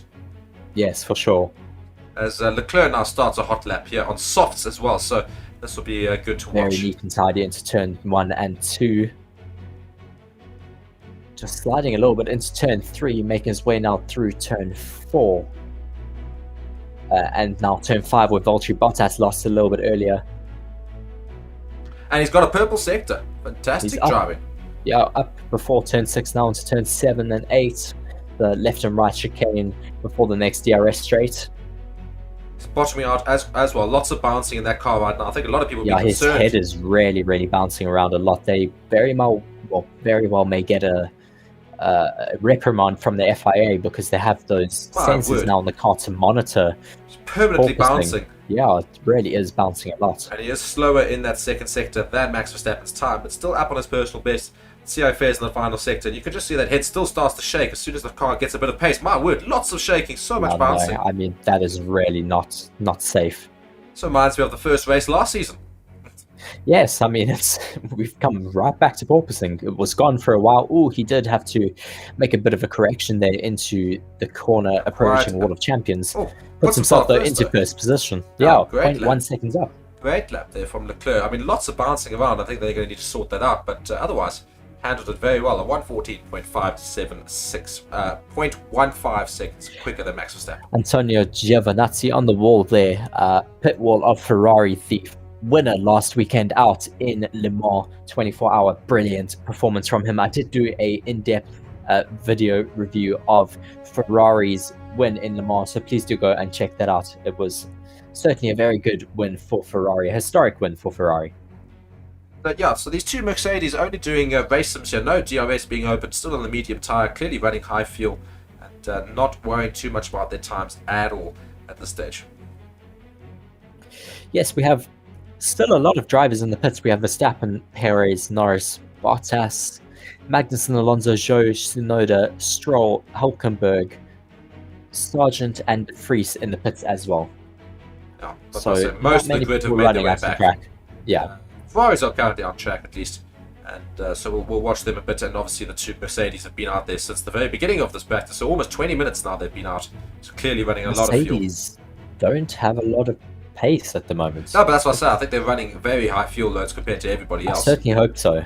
Because, as I say, they came out right near the beginning of the session. They haven't gone back in, whereas most of the other cars have come back in. So must be doing a long race sim here. Long race sims then for sure, because of that lost running in FP1. They'll probably go on to their planned run plan for FP2 once they get into the last hour. Yeah, so don't worry too much about the Mercedes times at this point in time. Certainly doing very different tests to the rest of the field, hence why they're in the 118s versus the rest of the field who are in the 115s-ish and 114s right at the top there for Leclerc and Verstappen and Sainz, in fact. So both Ferraris in the 114s so far, so that's very, very good for the Ferrari constructors. As Charles Leclerc goes and puts himself even faster. Does he indeed? He does. And I think he's doing another lap now. good lap time from Charles Leclerc. But yes, those Ferraris are looking. What is happening? Just At I'm looking at Aston Martin. They seem to be grinding away at something on the. Is that the diffuser? I don't know what Aston Martin are doing, but there's certainly some Either work near being the done.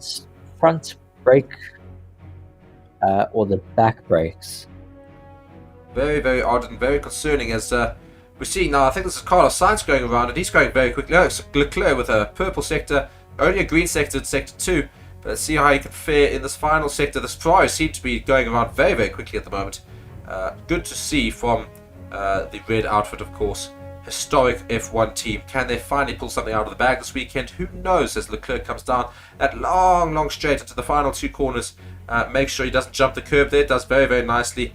And comes back onto the track with a lot of skill there. Should be quite a quick lap this. And only... It is on the rear of the car, Mark. They are grinding away near the back wing.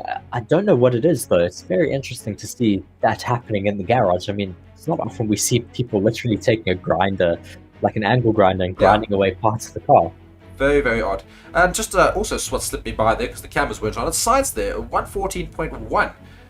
Very, very quick time from both Ferraris at the moment. Quite a bit quicker than the Red Bulls of Verstappen and Perez, but of course they're both now in the pits, so well, we don't know what the track's doing right now. But just watching a replay of Charles Leclerc here, and I think it's just maybe just looking at that paneling on the front of his car there, which obviously won't be there for tomorrow. I don't know what that's measuring. Can you tell me, Reese? That little metal object? That's probably just an aero rake that he has on his car. I didn't see it. Let me go back in the stream. Tiny little it probably piece of is it. just an aero rake. Yeah.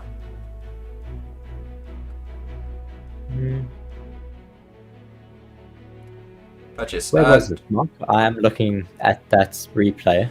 it's just in the middle of his nose there. I don't think that's supposed Oh to no, be there. that's a pitot tube. That's on. Oh no, it stays is on there. the Sorry, car. so it's supposed to be there. Yes. It's just you never get to really Have get a pitot close tube up of on it. cars. It's like aeroplanes have pitot tubes. Formula One cars also run with pitot tubes just to get more accurate speeds for when they are running out there.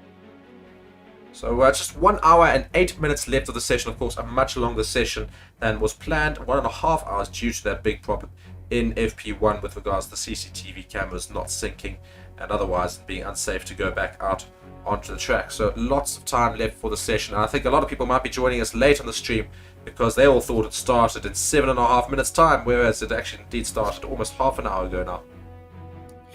Yes, I mean, I was also a bit caught out, and I even read the thing properly, and I think I just misread it. But yeah, it certainly was a bit of a shocker that they did add some extra time to FP2. I didn't think they were going to, but well, good on them at least for giving the team some more run time out there today, because why not? The track it's there. People are there as well. There's no harm in keeping the track closed for an extra half an hour. Indeed, and we're not seeing these times start to drop now because we're starting to see some more race sims here, and quite a few of the quicker cars are finding their way into the pits. So that gives me a little bit of a break here to go and speak about our brand new partner on the channel, whom we are very glad to have joining us, and that is Bitdefender's unbeatable multi-layered protection. Keeps your devices safe from all new and existing cyber threats. Bitdefender reacts instantly to online threats with no compromise to your system's performance. All this while taking care of your online privacy and personal information. If you want to learn more about Bitdefender's total security, then please do be sure to click on the link in the description or in the chat. So do be sure to go and check that out, guys. It could be really, really helpful for your PC and stop any malware getting in there. Fantastic partner there, Bitdefender. We do thank them so much for joining the channel and sponsoring this Grand Prix weekend. Charles Leclerc now making his way through the final chicane, getting close to the Wall of Champions. They're very close, getting close to the grass as well, but now coming across the line. Where does this lap time put him? It puts him back into first with a 1:14.0, getting very close to the 1:13s already. I wonder if we'll get that 1:10, sub 1:10 here this weekend. Fernando Alonso now coming through their final chicane. I don't know if we will. It's a bit of a way away still at this point in time. Yeah, I mean, but you never know. The track really hasn't rubbered up yet, so we could see it falling a lot more. And of course, there was a little bit of rain predicted for the end of the session. The current risk is not too high at this point, so they're not sure if the rain will come. Predicting it's more likely not to come, but there was a little bit of rain potentially forecast So we'll keep an eye on the weather, of course. Still got 1 hour and 5 minutes. A long time. Practice still left. Yes, Fernando Alonso is currently on a hot lap. He's coming through the middle sector at the moment into the chicane, turn 8 and 9, a right and left-hander, getting a little bit wide and a little bit loose there into turn 9, but now approaching that big hairpin, Mark's favorite turn in the Formula 1 game for sure. He absolutely loves that corner. Yeah, I love it so much. Love it. Absolutely love it. Coming now down the main straight. DRS wide open there though. Yeah, it's not going to be that quick a time here for Alonso. I don't think they're necessarily doing a quality attempt. I think, a race him at the moment. Verstappen's on an outlap though, so Yes. let's see what the Red Bulls want to do now for the rest of the session. Alonso quite a bit slower there, 1:16.0. And both the Aston Martins only sitting in 12th and 14th, so I'm not sure if they've done any real qualifying attempts as of yet. But if they have, then it's a big concern, I think, for the Green Machine. As Lance Stroll puts himself ahead of Fernando Alonso in P12. Yes. So still quite a way off the pace, so we don't know what test they're running. As Magnussen puts himself into 5th at 1:15.1. So a great little lap there from Magnussen. Bottas now also coming through, and he seems to be improving on all his sector times so far. He's currently sitting at 7th. Let's see where he finishes up as he comes into the final straight, staying away from that wall very nicely. Motoring down, this could be quite a quick time here. I think a low 1:14, indeed, a 1:14.6, so into 3rd position, quicker than Max Verstappen, and just behind the 2 Ferrari drivers. Yes, very well done from him. Just watching now Max Verstappen making his way down the main straight. I'm just following his cam on F1 TV. He is going to be doing a push lap here. He is on a set of softs, so I wonder if we will see these lap times falling just a little bit more. Maybe we'll get some sub 113, well, sub 114s go into the 113s. Yes, and we are on board with Max Verstappen as he's flying around this track and certainly looking very comfortable in that Red Bull. The only one that doesn't seem to be porpoising all that much compared to most of the others. No, the Red Bulls have been a little bit deep there into turn messy 9, yes. But still very strong through the Purple rest of these sector. sectors. Purple sector in sector 1. It's Coming out 0.16 up on Leclerc. He is porpoising a little bit though, Mark. Yes, I do see that, coming Mark. down that first DRS zone.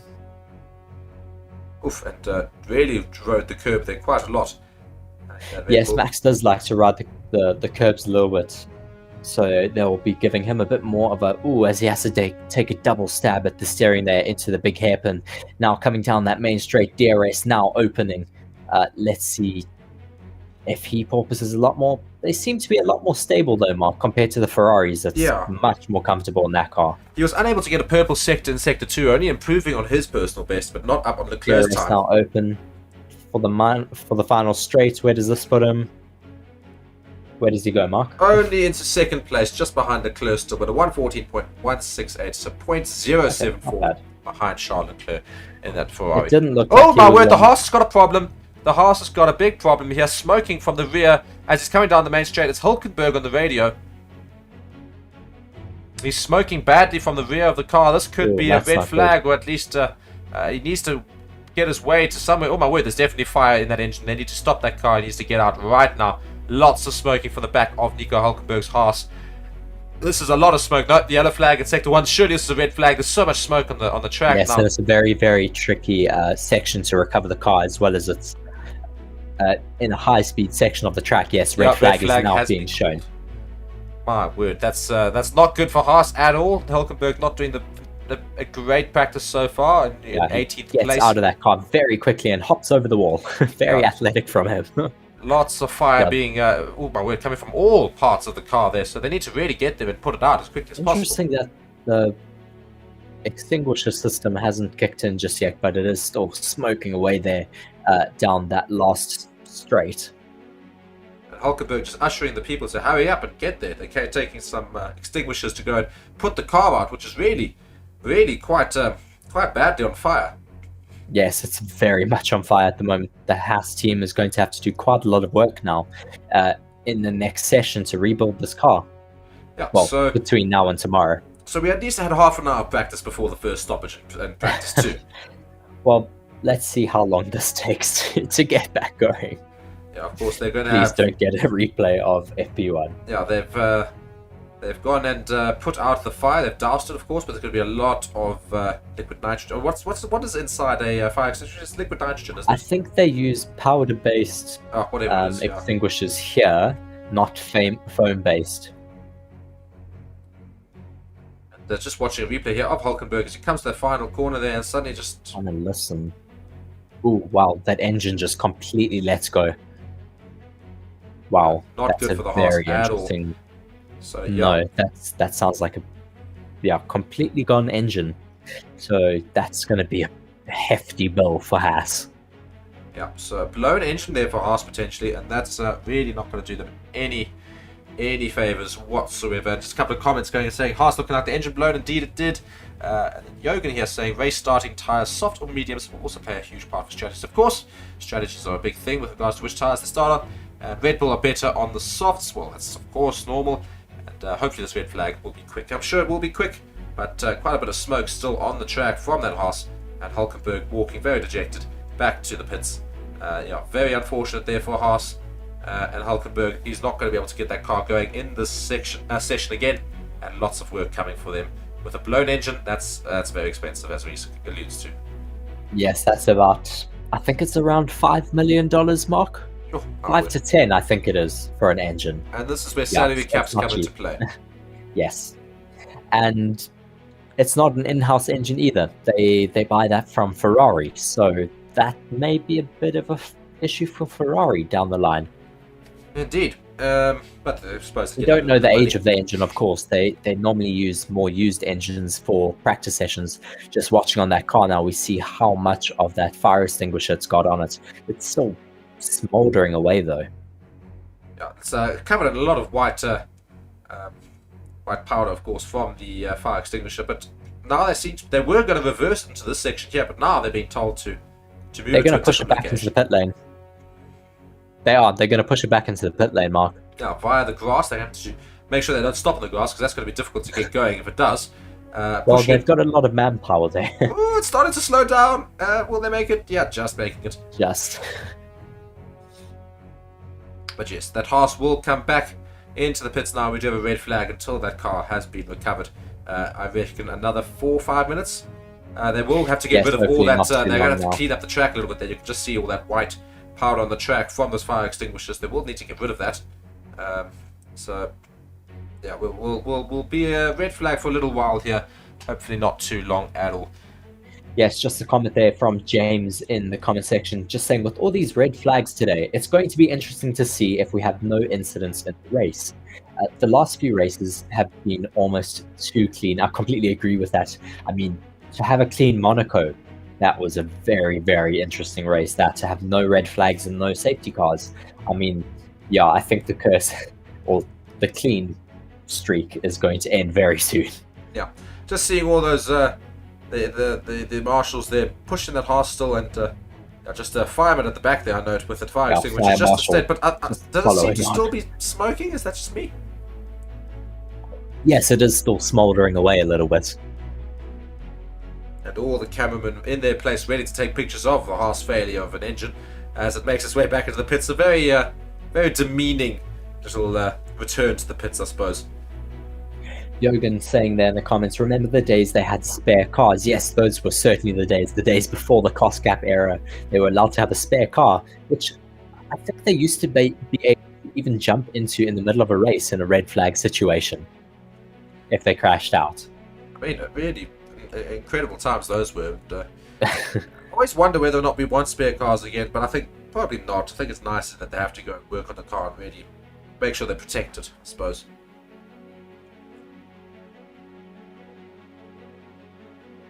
So, a red flag at about the hour mark left, so we will not have any race sims or any sims of any kind right now for the next few minutes whilst they sort out the Haas.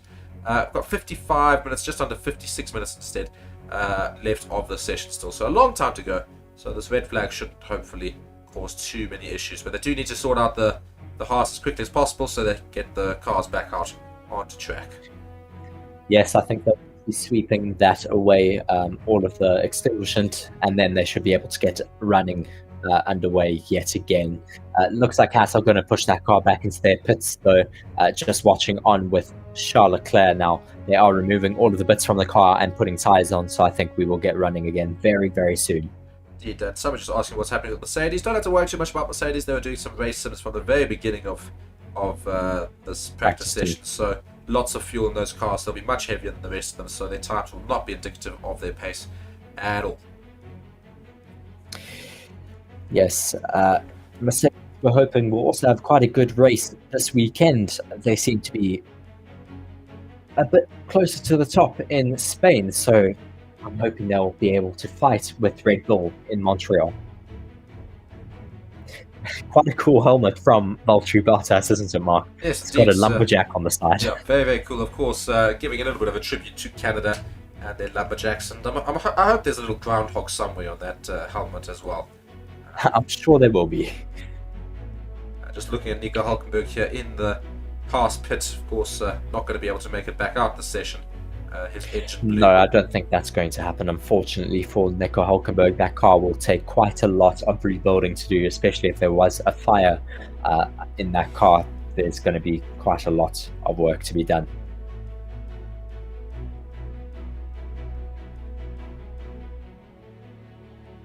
But we've got Haas. Leclerc, we've got Leclerc currently in first place at 114.09, so almost to the 113s. Max Verstappen right behind that. Carlos Sainz in third. Bottas, surprisingly, up in fourth position there. So great driving from the top four drivers there. The rest of them a little bit off the pace there. Gasly on a set of mediums, however, sitting in fifth, so not too bad from the Alpine driver at all there.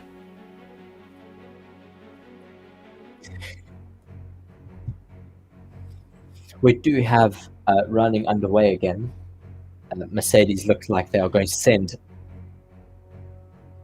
It does say, okay, I see now. Session will resume at 17:07. So 1 minute's time. Yes, 1 minute's Right, time. let's just hit 07, so now they can get out there. Perfect. So yeah, not too long a red flag. So we can have some more sims around the track now. So yeah, luckily that wasn't too long, and we're all very, very grateful for it, of course. Quite a lot of rain, though, still falling over Montreal, looking quite dark. I wonder if that's going to start moving over the track, Yeah, they did. as that haze does look like it is getting quite close. They did predict a little bit of rain towards the end of the session, and it certainly looks like that could be the case. That cloud looking very, very dark in the distance there. So I think most cars will try and make their way out the track to try and get some laps in the dry before the wet disturbs practice potentially. Looking at the clouds, they're looking very, very large and looming. So yeah, they want to get these laps done as quickly as possible. Yes, those big clouds are certainly looking very ominous over the track at the moment. They're mostly overhead, so when will they let go of the rain? Hopefully not too soon. We'd like to get some dry running out here in Montreal at Circuit Gilles Villeneuve here. Charles Leclerc holds that fastest time at the moment. Max Verstappen currently on an out lap, hoping to beat that time once again. Carlos Sainz, though, in third, Bottas in fourth. Good performance from the Alfa Romeos at the moment, Mark. Yeah, as I was alluding to it earlier, saying Bottas up in fourth is very impressive. So hopefully he can keep that going. His teammate Guan Yu Zhou, however, has only done laps on medium tyres, down in 18th position at the moment. So probably also doing some sims for racing like the Mercedes. So not too important that his lap times are much slower than his teammate. Clearly running different strategies. Yes, I think teams are splitting strategies a little bit also to get more data in the session because of that lost running time in FP1. Max Verstappen, though, now starting a hot lap. Is that Max Verstappen or no? It's Sergio Perez. Oh my word! Quite a lot of smoke got kicked up there on the brakes. It's just that it was some of the fire extinguisher, I think, Mark. Yes, indeed. And yeah, just looking at the moment, there's only 3 cars who have not made their way out of the pits. Piastri, Magnussen, and Hulkenberg. Of course, Hulkenberg will not be coming back out again. But maybe they're looking at the Haas engine just to see if Magnussen's engine could also blow. I mean, it wouldn't hurt to check. I mean, yeah, if it happens to one car, it could happen to the other. Lance Stroll coming now into turn 1 and 2, a little bit off the... Ooh, oh my word, and Max Verstappen has to abandon that corner there. No, that's Perez. The Perez, sorry, yeah, Perez, yeah. Yeah, Perez. Max Verstappen, however, slower first sector. I think he's given up his lap. And that's Perez still that we're following. Yeah. Not sure if Max Verstappen's still continuing his fast Well, lap. Verstappen's put in a yellow first sector, so I don't think he is on a hot lap at the moment. Yeah. Sergio Perez, they're watching his teammate come past him. He's going very, Not very the best slowly. place to stop, to be honest. And now he's challenging the Ferrari a little bit around that corner, so just got to be careful there, Perez. Really not doing very well to get out of the way of most of these cars. Almost everyone's on an outlap at the moment, at least, so it's not like they are blocking each other's hot laps.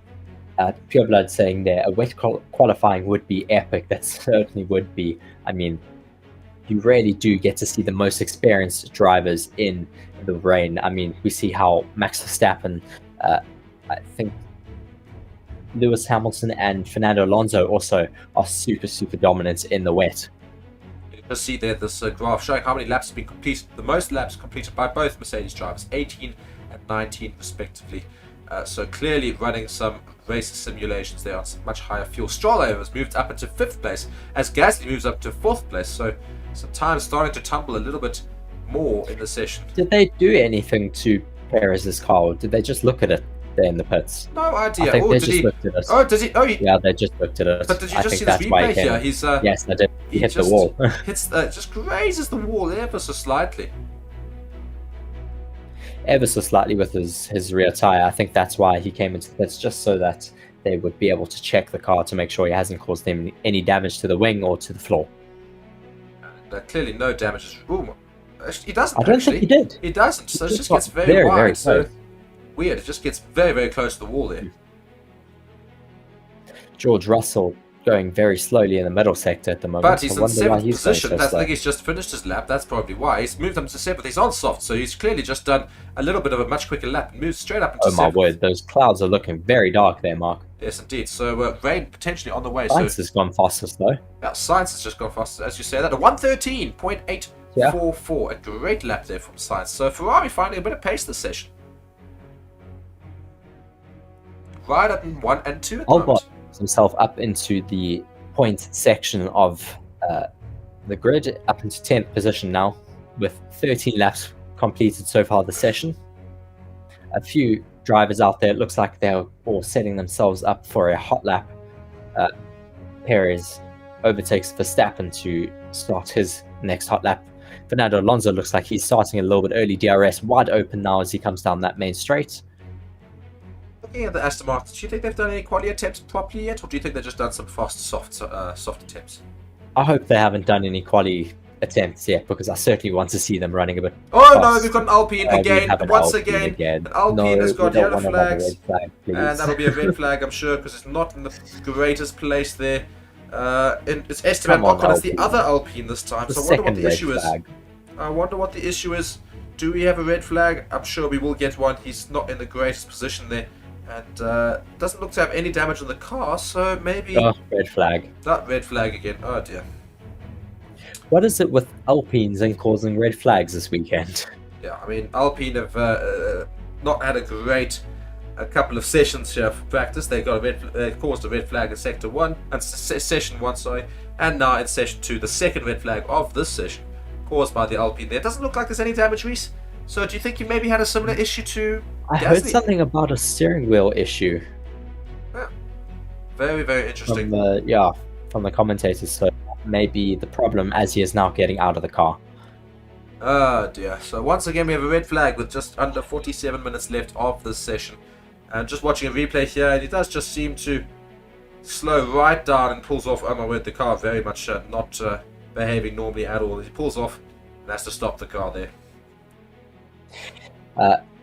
Just being noted in the comment section that it should be quick to recover him, as there is an exit road close by. Ocon was told though on the radio, stop the car, stop the car, stop the car. That's an interesting Maybe note they from them. discovered Maybe they a- also have more gearbox issues. Yeah, Mark. so not good. And they look very, very concerned in the pit wall there, Alpine. Not happy about lots of Alpine is- shaking of their head. Alpine is a in-house engine department team. They are one of the only teams on the grid to have their only engines in their own cars. I mean, Mercedes sell their engines to other teams, as well as Ferrari sell their engines to other teams. Well, you could say Red Bull as well, because they give them to Toro Rosso. But yeah, Alpine are the only ones that run their engines. So if they have problems, it only affects their cars. Yeah, so And as we've seen today, both cars have had issues. Yeah, so more work for Alpine yet again, and they must have been so chuffed to have got a second gearbox into Gasly's car for this session, and now they're going to have to go and fix up Ocon's car. So a very long day for those engineers in Alpine. Well, if it is the gearbox that has caused these issues. We don't know for sure, but it may very well be.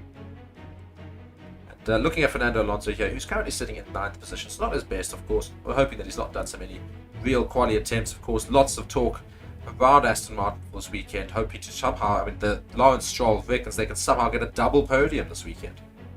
I mean, that would be great, but so far not showing the greatest signs of, big lockup from Yuki Tsunoda. You see there what I mean, Mark? Yeah. They really have to take a lot more of a line to get back on track than before. So now into turn 1, there used to be no wall in between turn 1 and turn 2, where the hairpin exits. So you could really just cut a massive corner. But now they put a wall there, so you can't. I remember Bernie Eccleston saying in the past, they should just put walls everywhere so people can't cut corners.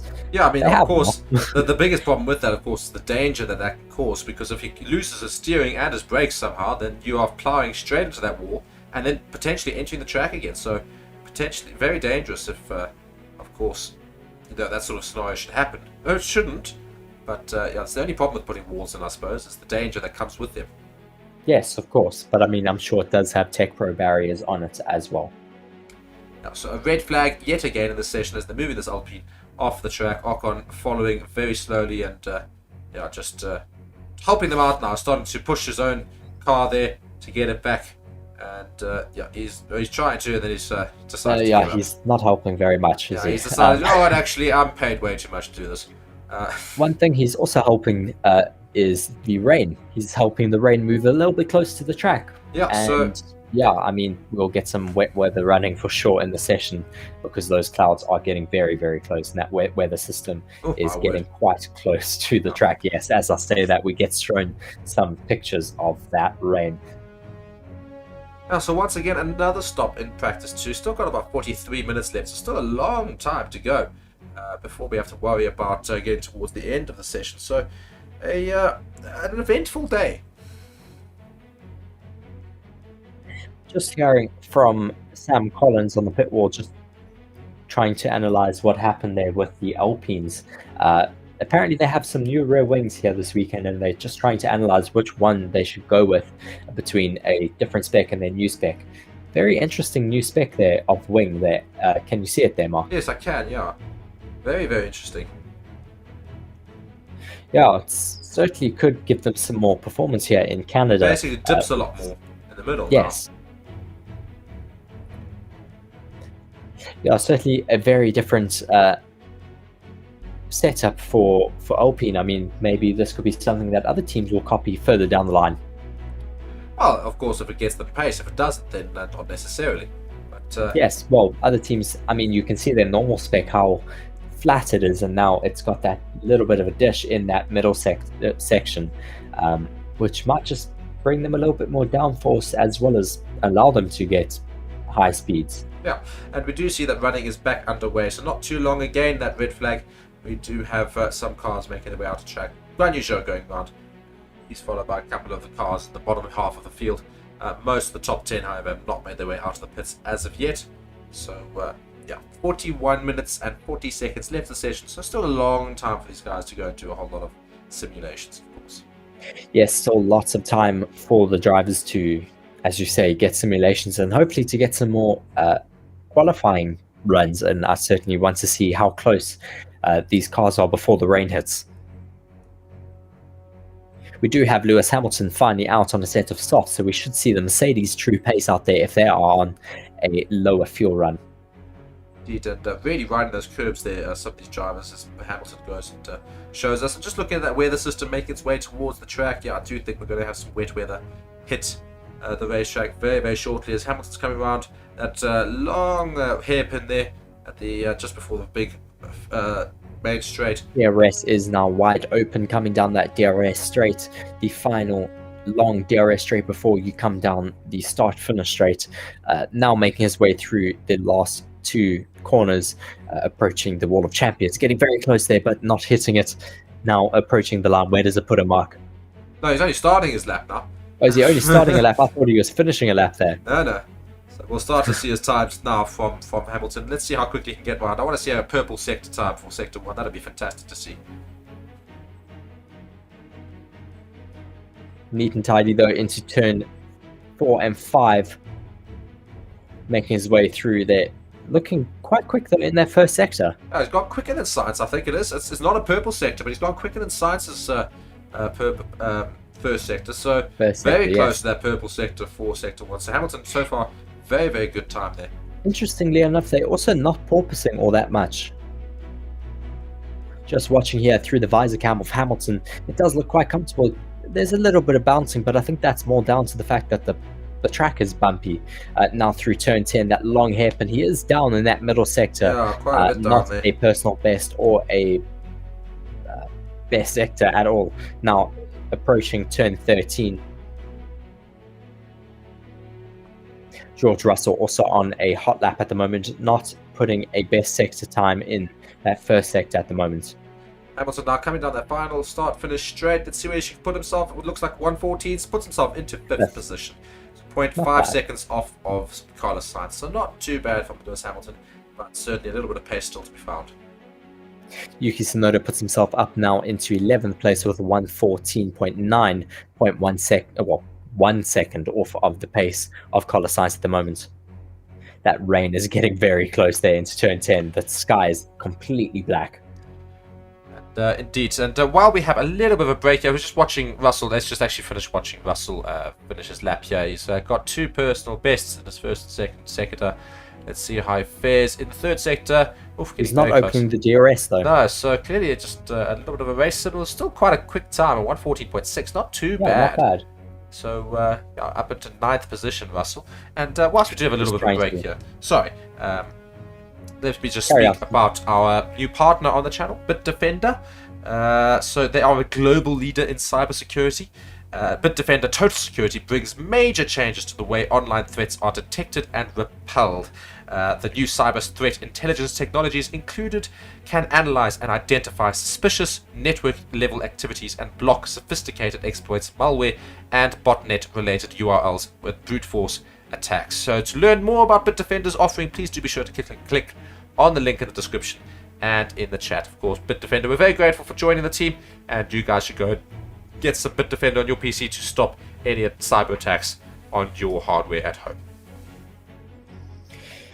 Interesting graphic currently on screen, just showing the track dominance between Carlos Sainz and Max Verstappen. The track dominance from Max Verstappen is turn 1, 2, 3, 4, 5, and that's about it. Yeah. The rest is all Carlos Sainz domination. He's looking very strong out there at the moment. Yeah, so quite interesting that we're almost an hour into the session and both Ferraris still find themselves in first and second out of the times that have been set. So Ferraris, for all that said, we've got no expectations for this weekend, and nobody should expect anything from us, and we're looking so dull. Seem to be quite quick. Yeah, certainly not looking too bad for the Ferraris. Jürgen just saying there in the comment section, teams were given some extra time and they are now losing, or they have lost some of that time due to red flag stoppages. I mean, at least they did get that extra running time. Otherwise, we would have been done with the session already. Indeed, Charles Leclerc here, just 0.25 seconds behind his teammate Carlos Sainz. So let's see how Charles Leclerc can go here. He's on soft tires. Let's see if he's doing a quick lap or even a quality attempt as he comes down that long straight. Will the DRS open? It doesn't look like mediums though. It is on medium. Sorry, I thought he was on softs there. No, their graphics are still showing softs because that is the fastest lap time that they did put in, but they are currently doing some, I think, just some race sims.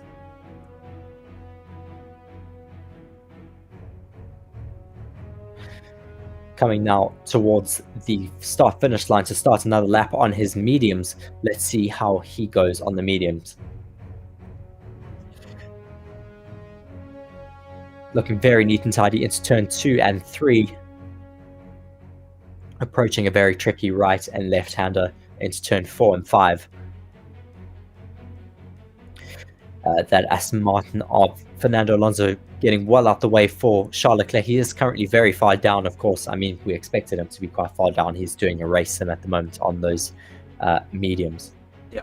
So not going to be a quick time from Leclerc, and I think a lot of the cars will also be doing similar sort of scenarios now. So I'm not sure we're going to see these lap times tumble all that much for the rest of the session. So just some race sims I think we'll see as he does. Yeah, I think get they're very going close to try the to wall get there. yes, he did get very close. I think people are just trying to get as much dry tyre running in before the rain does hit, because the clouds are about to start covering the sun. As Fernando Alonso now puts in the fastest first sector for you, Pure Blood, saying 12th and 14th for Stroll and Alonso. Fernando And, Alonso currently right up on also Sainz's up in the second sector time as well. So Yes.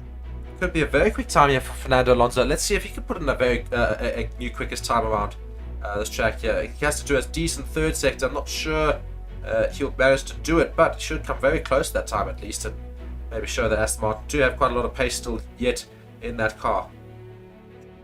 Certainly what we wanted to see here. We did now coming across the line. Where does it put him? Well, I think he had to correct a little bit on that final corner there, and as a result, he's 0.38 seconds slower than Sainz, but he's up into 5th position. So not a That's bad not lap bad. at all. Yes, not too bad from Fernando Alonso. Still shows at least that he does have some time in hand, so he should make some good improvements into qualifying tomorrow. Oh for my his word, own track. just watching Haas and just watching a little bit of an unsafe release there as the Haas comes back into the pits. Magnussen there having to, oh my word, avoid Ooh, that was very the close. AlphaTauri. That was AlphaTauri's unsafe release. Yeah, so not going to be fantastic there, Kevin Magnussen. Clearly not happy with that at all. Just watching, rewatching that. it's Nick de Vries. Yeah, Nick de Vries putting on some new softs. Ooh, getting very close to the mechanics there as well. Yeah, so AlphaTauri not going to be in the good books for that little maneuver They there. may get a reprimand or a fine for that.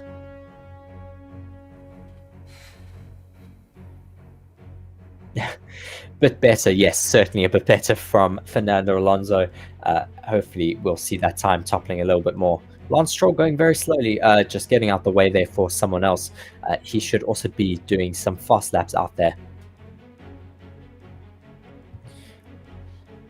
33 minutes left to go of the session. Quite a big train moving past Lance Stroll there, all approaching turn 10. I think a lot of people are going to try and get out. We see the wind starting to pick up now, so that also means that the rain is certainly moving in. Still quite interesting there, Reese. I've noted Valtteri Bottas still sitting in 4th position, 0.37 seconds behind Carlos Sainz. So very quick time there for the Alfa Romeo driver. Yes, very, very quick for Valtteri Bottas. It looks like they have certainly made some gains here. I wonder if it's also just down to the Ferrari engine. The Ferrari engine is, I mean, also in the Haas's, who've also put in some good performances. They put in some very quick times in qualifying last weekend in Spain. We have Max Verstappen, though, still 0.2 seconds down on Charles Leclerc's, Charles Leclerc's time. Still not able to make improvements on the mediums that he's on at the moment, so he will certainly be doing some race runs and race simulations before the rain moves in. It does look like it's going to make its way onto track very, very soon, because the wind is picking up and it is getting very, very dark out there.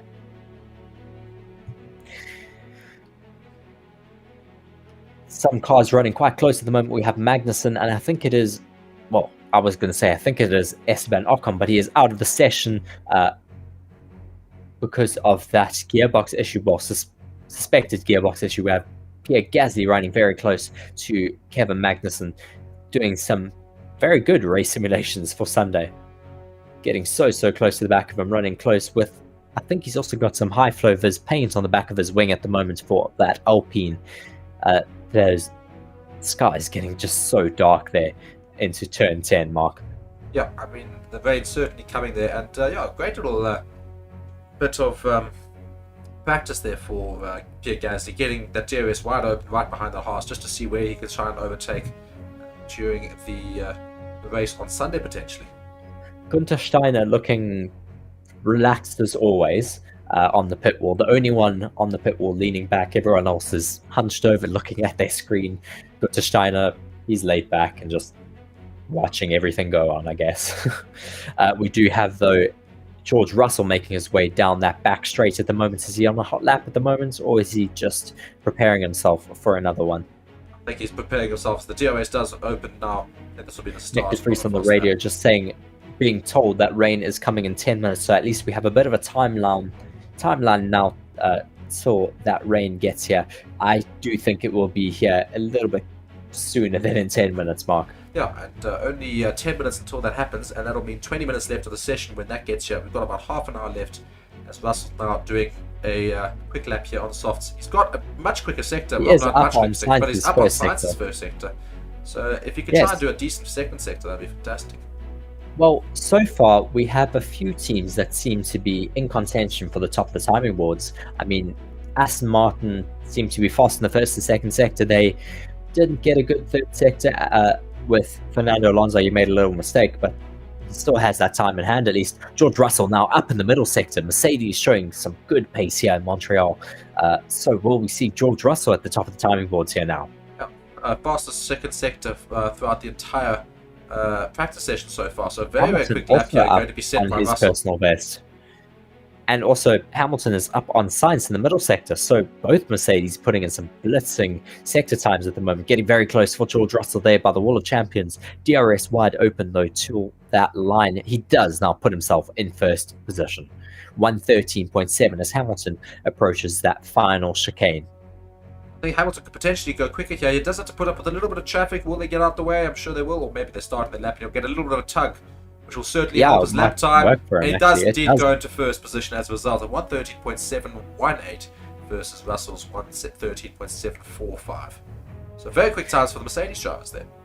Yes, Mercedes is now finally showing their hand before the rain makes its way over the track here in Montreal. Mick Schumacher looking over the shoulder of Pete Bonington there in the Mercedes garage.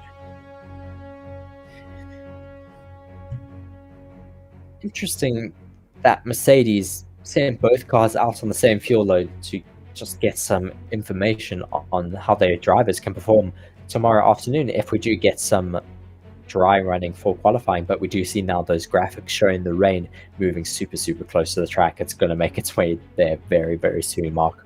Yeah, and looking at the Red Bull here of Sergio Perez, it's not a fantastic session so far, currently sitting in 8th. He's on a set of mediums though, so he's not going to improve those times.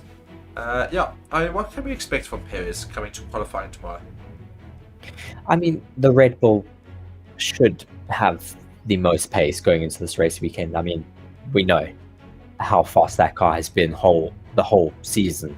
So Perez should be able to get into that top 2, top 3. I mean, if he doesn't, that's a bit disappointing for him for sure in a race weekend where he wants to kind of have a bit of a reset and get running again. Of course, Aston Martin bought a lot of upgrades this weekend, and yet they're still currently sitting in 7th and 9th, so not that much quicker than we'd hoped they might be. So we don't know what sort of Well, I sims think they've run. Alonso But, still has I think Alonso still has a lot of time in hand. We did see him putting in a fast first sector, I think it was. So hopefully we will get him a bit further up the grid in qualifying tomorrow. Sergio Perez, though, quite far down on his first sector time, as he is, of course, still doing some race sims on those mediums.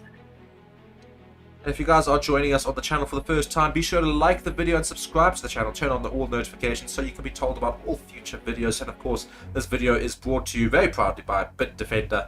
Be sure to go and check out their link in the description as well. A new channel partner, we're very grateful to have them on board. And just show us how this channel is flying, and you guys can be too. If you guys make sure that you've got some anti-malware service there from Bitdefender, ensuring that your PC is protected from all possible problems. Sergio Perez now finishing up his latest flying lap on those mediums. Not too bad though on those mediums, putting himself in P8. Oh, he's currently As on he- in P8 still out there. I think that lap was very slow. About a 118, I think it was that it just set there. A 118.554. Yes, quite a while Okay. off of those front runners. Just watching George Russell get so close to that Getting wall of so close champions. to the Wall of Champions. Will we get another person in the Wall of Champions I'm this sure we weekend, will. Mark? What do you I'm think? sure we We will. haven't Just had not a sure it'll be a champion in the Wall for a while. I think we'll get someone there, but not necessarily a previous champion. Otherwise, we're looking at the likes of Lewis Hamilton, Fernando Alonso, Max Verstappen. Those are the drivers we'll be looking at if that should happen.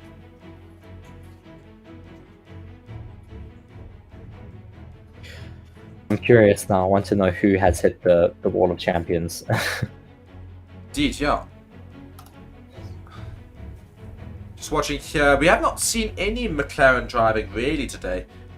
Not following on board, I think this is Lando Norris, I'm hoping, who's not got the DRS open, so it's just going to be race simulations, unfortunately. It's not going to be improving times, it's not medium tyres, so not going to be that much of an improvement, but the McLaren's sitting very averagely, I think, just as we have seen them throughout the entire season, sitting in 11th and 13th. So looking here, I have a list now, Mark. I've found a list Right. of all of the people that have crashed into the Wall of Champions. So the first driver to crash into the Wall of Champions was in 1997. It was Alex Wurtz, who raced for Benetton Racing, Benetton Renault. Then Jacques Villeneuve also hit the wall there in 1997. Then in 99, Ralf Schumacher, Ricardo Zonta, Damon Hill, Michael Schumacher, and Jacques Villeneuve So, in the same race. I was about to say, that's quite a race, that one. So Ralf Schumacher crashed in qualifying. Ricardo Zonta raced in lap 2. Damon Hill in lap 14. Michael Schumacher lap 29. Villeneuve in lap 34. I mean, what a race. Could you imagine all the red flags? Imagine how the wall looked like afterwards. They would have to rebuild it. And then the rest of the list: Rubens Barrichello, Nick Heidfeld 2001, Jenson Button 2005, 2006 was Thiago Monteiro and Montoya, 7 was Vitantonio Liuzzi, interesting, and 2007, 2010 was Kamui Kobayashi, 11 was Vettel, 12 was Bruno Senna and Maldonado, and then our last crash was in 2016 by none other than Carlos Sainz. Carlos Sainz, that's interesting. Well, I almost said AlphaTauri, but it was Toro Rosso back then. Yes, the Toro Rosso driver at the time. So yeah, I think we could potentially see somebody into the wall this weekend. I think we're getting very, very close to it. So surely that we might see that happen. Just a comment here from Shu saying the Mercedes really like chilly weather. How a car performs better on colder conditions is beyond me. Yeah, they seem to be doing very, very well on this track. Currently sitting in first and second out of nowhere in the 113s. Ferrari and Aston Martin still very, very quick right up there as well. Fernando Alonso in 4th position now. I actually seem to have missed that. Did he just put that in now? No, Must have, yes. Because he wasn't that high I mean, up. he was suddenly... on 8th. Or 7th. He was in 7th earlier. I don't know how I missed that, but yeah, putting himself up to 4th position. Fantastic driving there from Aston Martin driver Fernando. It looks like Lewis Hamilton's putting himself on another flying lap at the moment. We're yellow just getting flag some in air sector 1. shots. Yellow flag. Sector 1. I wonder. No, green flag, we're clear. So we don't have to worry too much about that. Max Verstappen's making his way through that sector at the moment, though. As is Bottas, and I think it was Piastri because he seemed to be quite delayed in getting around that corner there. We have Fernando Alonso making his way into the pits, though. Will he be waiting for that rain to hit? Or is he just doing a quick change? No, he is going back into the pits. Shu, just to comment on your comments, why Mercedes performs a lot better. I think they battle when it comes to higher temperature running. So, I mean, in Spain, they ran very well, but their car certainly seems to perform quite well, or their engine seems to perform quite well when we have cooler temperatures. Red Bull are able to perform very well in a range of temperatures, which of course you experience throughout a race, but Mercedes quite likes the more steady temperatures and cooler temperatures for its engine. Just over 21 minutes left of the session. Yeah, it looks rain like is we have predicted to hit someone in the next 3 minutes, so looks like we have someone on the ground, Franco Lacono, saying raining hard in East Montreal. So that certainly should be making its way to the track very soon. And be interested to know if drivers do make their way out in the wet conditions, or whether they choose to just stay in the pits and relax. Well, I think Max Verstappen will be one of those drivers that will just want to stay in the garage and not take any risks. I mean, we saw in Spain how he was quite reluctant to get out on track. Just watching that beam wing of Ferrari bouncing quite a lot, or shaking quite a lot when they hit those bumps. Their car really does ground out like I mean, look at all those sparks coming off of No, us. it is quite interesting the fact that the Ferrari seems to be porpoising quite badly. The floor taking quite a lot of damage as they go around the track. Leclerc going to finish this lap at about a 120, I think. Yeah, 120 points. Let's see, 120.333. So much slower there in that medium tyre run.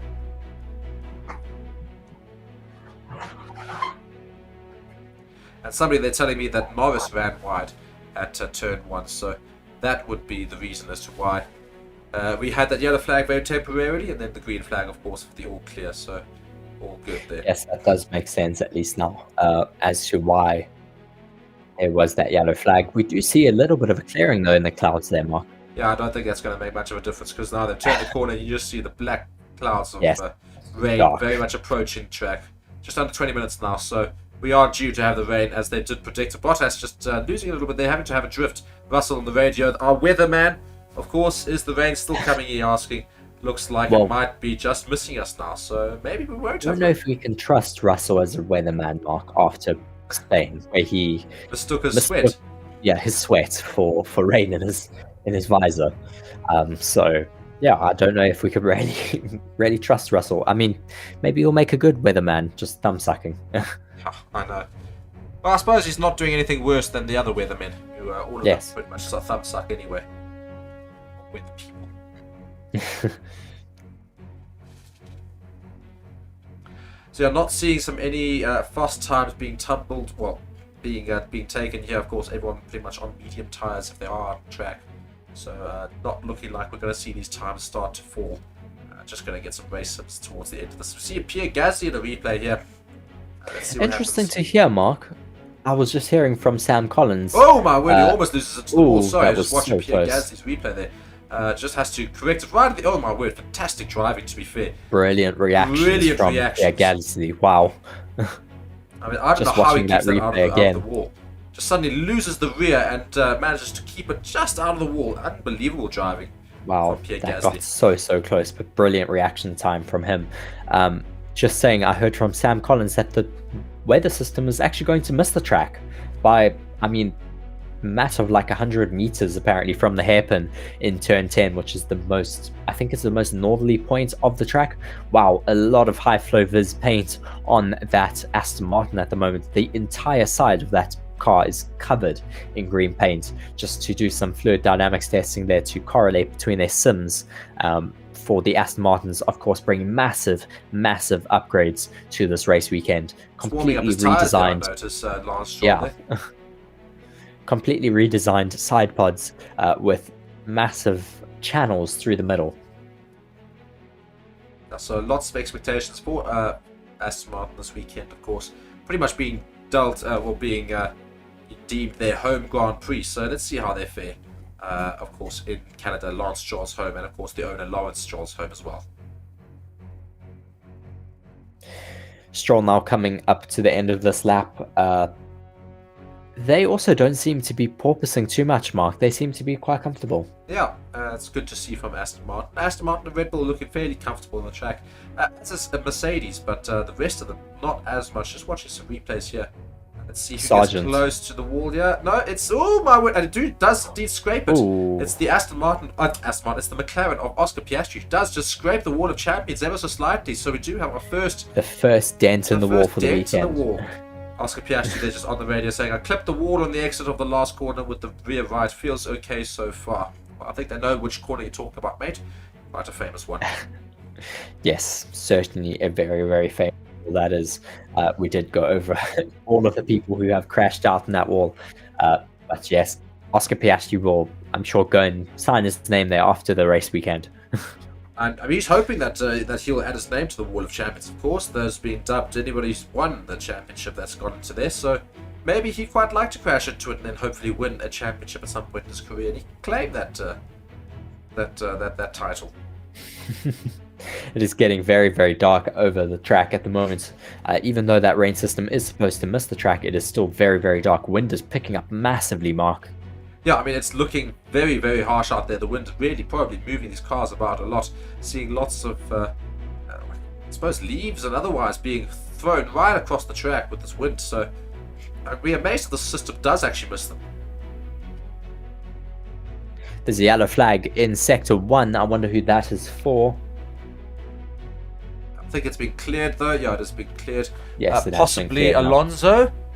Or Norris, who's making his way through there. Or has made his way through there.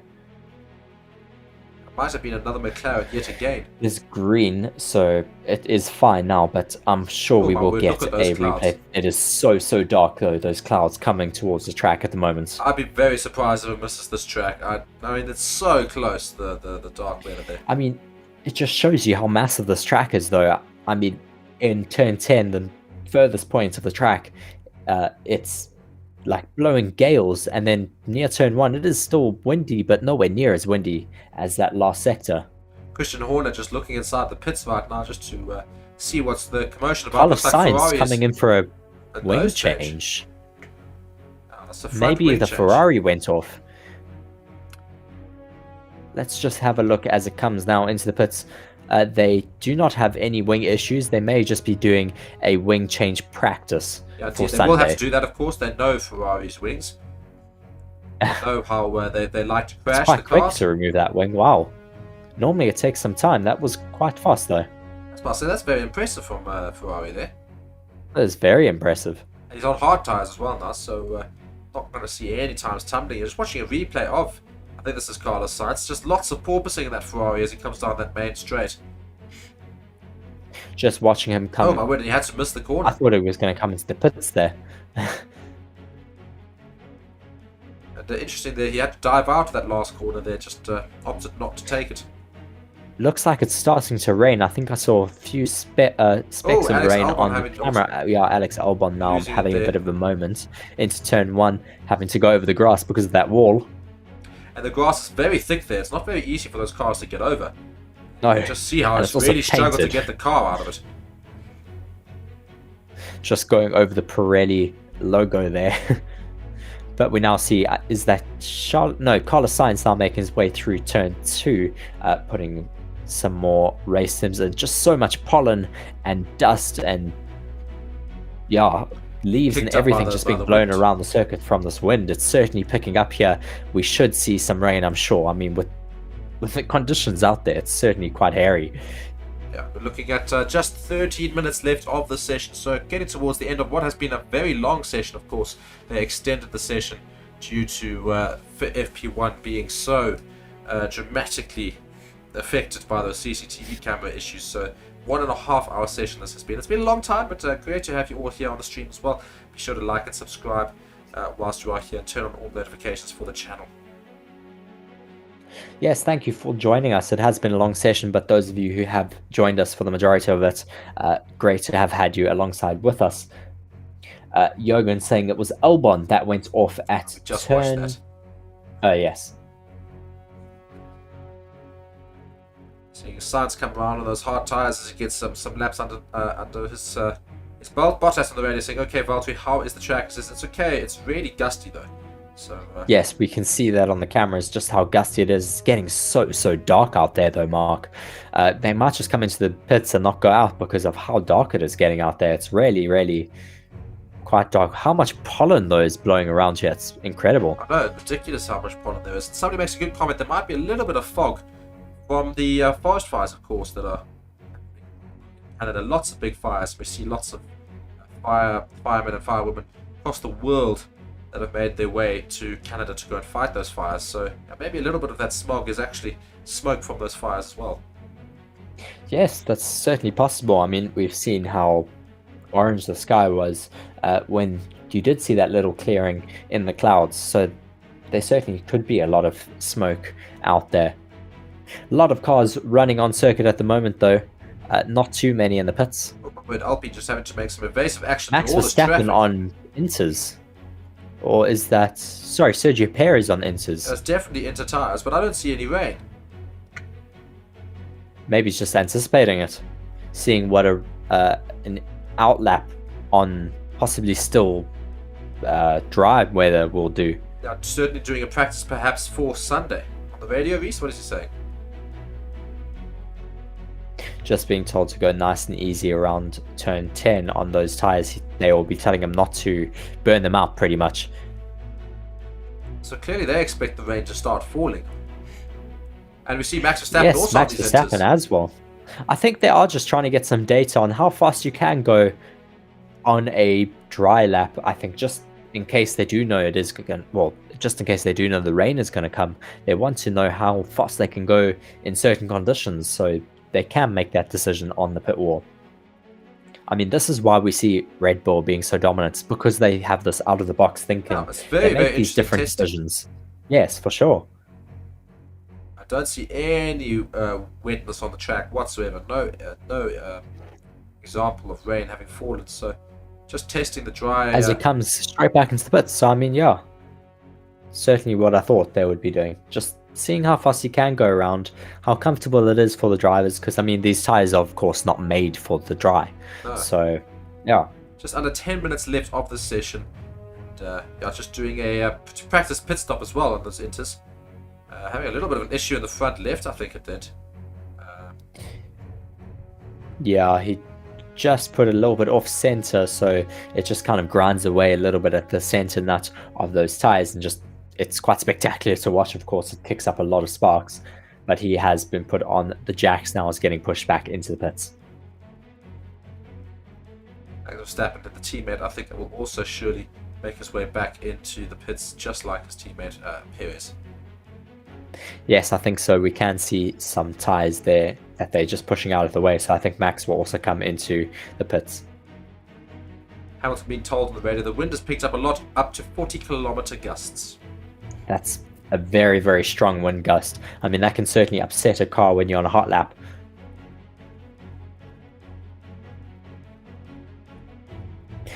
Lewis Hamilton currently out on track. He's also on a set of intermediates, so people just trying to get some data out here this weekend.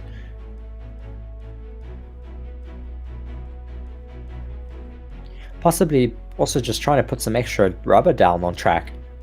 Just watching a replay of that front left Max nut, Verstappen. as I made reference to. Just Sorry, Sergio Perez, yes. Just seeing that the sparks flying from that front left. Massive amounts of sparks, so he certainly got that a little bit wrong. See the view now from Perez's point of view. I mean, from a driver's perspective, it must be quite scary. I think they see worse. I mean, if you're not expecting it, you could think it's a fire from your brakes, or, yeah.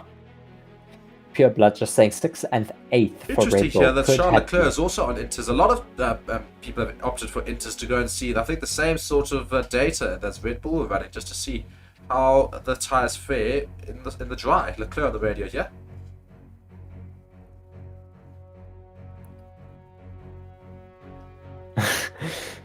Leclerc being asked by the Ferrari mechanic, any issues? What does he respond? No. It's just not the right conditions for Inters just yet. No, that's a very dry track still. Just testing out those Inters. Clearly not needed. They do have the rain graphic though out on track, so maybe it's just because in the last corner they have a little bit of rain, so they've just shown the rain graphic all throughout the track. Do you see it, Mark? But I mean, the track's completely dry. Indeed, it is very, very odd that they've got the rain graphic coming up. Yes, it's very weird. I mean, it's dry out on track. Oh wait, we've got this camera's got a bit of yes, rain the rain on is the now starting camera. to hit. For all that I said, you know, they said, oh no, the rain will miss the track, and we just knew that it wouldn't. Indeed, the rain has Also, arrived.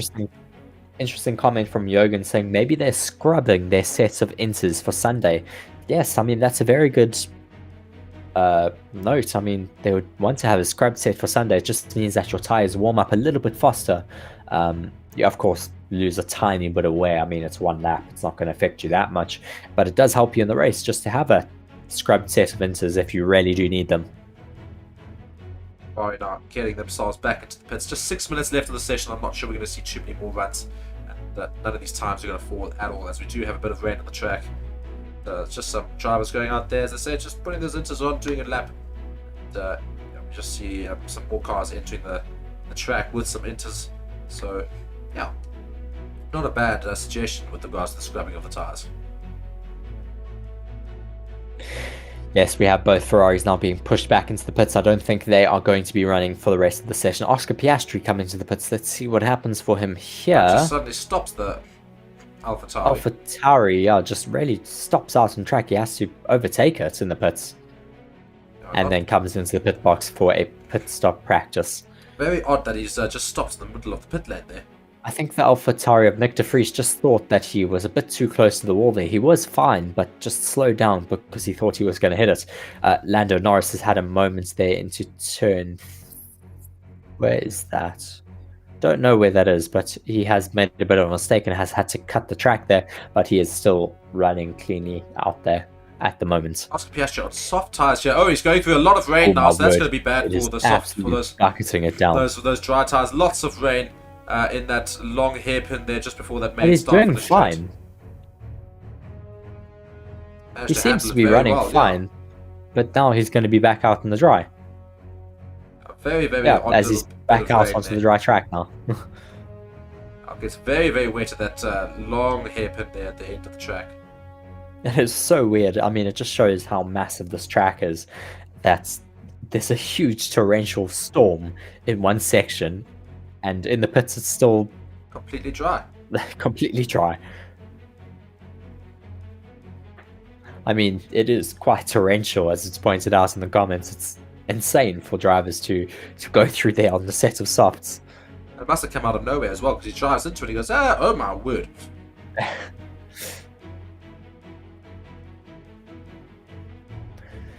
Lots of fans just packing up their stuff now, getting ready to leave the track, because, I mean, there's not much long left, and it's absolutely bucketing out there.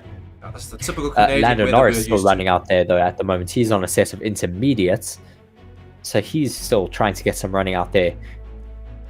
Seems to be Looks going like quite we a are bit getting quicker on those some intermediates. drops, though, into the first sector, so we should start getting rain throughout the entire track. Yeah, as we do see quite a few drops on Lando Norris's helmet, so it is certainly raining in every sector now. Coming now through the end of the first sector into the beginning of the second sector, turn Oh, he has 7. to correct there. Ooh, yeah. And now he approaches the third sector where it's just absolutely torrential. We can just see how much rain And is he has all to give just... up on that Oh corner. a yeah, little he bit. does have to cut the corner there. Is that a red flag that's been called, or maybe just a... I think it was a yellow for him, I possibly. think it was just yellow flags being shown. Or just warning how wet it is. And you can just see how Yes. it's absolutely bucketing down that hairpin there. And most of the crowd have dispersed. They said, no, we're going home. Norris is the only driver on track at the moment. It is so wet out there. It's probably full wet conditions in that final corner. I mean, it's it's incredible how rest the I'm first sure he'll half of make the his way circuit is back to the pretty much pits. I don't intermediate think running, we'll see though. anybody coming out Yeah, now he should because come into the pits. it's very, very wet out there. Indeed, he does dive into the pits. Yeah, he does. Yeah, no, I think that is the end of the session, though. I mean, good running from all of the teams. I mean, yeah, great data that they would have been able to collect here. As we do see, it is now raining in the pit lane. Yeah, and so just to go over the session a little bit, there were two red flags, of course. One caused by Hulkenberg's blown engine, and another by Ocon, who seemed to have some issues with the car. He was told to stop on track. But otherwise, we see the Mercedes put themselves in 1 and 2, very, very quick laps in the 113s. Sainz also in the 113, just behind them at 113.8. Then Alonso in 4th at 114.04. Leclerc in 5th at 114.09. So very, very quick times right in the top 5. And interestingly enough, no Red Bulls in those top 5s. Of course, they get to have those soft runs a little bit later as those other teams did. So I'm sure we'll see quicker times put in from the Red Bulls. But for now, we don't see a Red Bull in the top 5 quickest times from practice 2. Yes, very interesting that we didn't have that low fuel soft tire running from the Red Bulls, as we do see those stands are pretty much completely empty now. Yeah, there's no point in staying. It's absolutely torrential out there. You can't even see Drivers are like not 100 meters getting ahead of you. back out on track. No, it's insane. Absolutely amazing how they decided that this rain was somehow going to miss the track. I mean, yeah, it certainly defied expectations. Oh, we do have a car. We have Fernando Alonso getting out on track. An odd one. What is he doing? One enters, Maybe he wants to get a practice start in the rain. possibly. Very interesting here from Fernando Alonso and Aston Martin. He's getting himself into the pit lane. Don't know why, and an eye starts. Practice start looking good there. A lot of wheel spin, but I mean, not bad for the rain. Rapidly getting out of the pit lane, though. So Great to see Fernando Alonso. He'll be chasing his first race win for the season. He'll certainly be wanting to have a great weekend here. And Lance Stroll has also made his way out onto track, I noticed. So it's actually Lance Stroll's ahead of Alonso. So both Aston Martins, and we do see now some more cars entering the track, just maybe trying to do some practice starts in the wet, as you say. Stroll on the radio just being told to take it a bit easy because it is so wet into that final sector. He just completely misses the last few corners there. I mean, that hairpin is literally underwater. I mean, Yes. I don't know how you drive through that. You basically swim through it. As we see him approach it now, you just see look at how wet it is. It's My insane. word. It is absolutely torrential through there. Hopefully this rain makes its way to those forest fires that are taking place in Canada.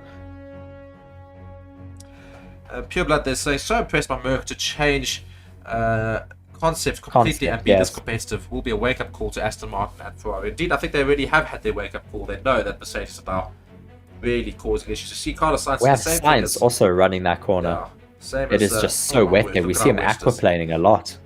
Yeah, no, this is full wet Puddles conditions. everywhere. Oh my word, you can't even see the car. Oh my gosh, this is insane. Yeah, he's going to be hydroplaning quite a lot through there. Yeah, I don't think you're going to have much of a This great is practice start. absolutely My torrential word. at the moment. He must be hating life. Yeah, please can you go back out there and get a practice start? No. I'm not going. That would be me. No. He's to be completely soaked by the time he gets out this car because he's going to do a practice start and then he's going to have to make his way around again. Look at this view. You can't even You see can't the even car. see the car. No, man, there's no point starting doing a practice start. I'll just say, no, guys, stuff that. I'm going back into the pits. Well, he is going very slowly. I think he's on the radio probably shouting at them saying, "Can I come in, please?" Yeah, just saying on the radio that he's aquaplaning quite a lot, as I think he is coming into the pits now. I'm not Yes, even he going does. to bother doing a practice start. Just going straight back to the pits saying, I'm not doing that again. I'm not doing another lap of that. I don't blame him. I mean, it's completely soaking wet out there, as we do have the Aston Martins as well making their way into the pits. So that will bring us to the end of practice 2. No cars currently out on track. So that is the end of the session. A very long session, it must be said.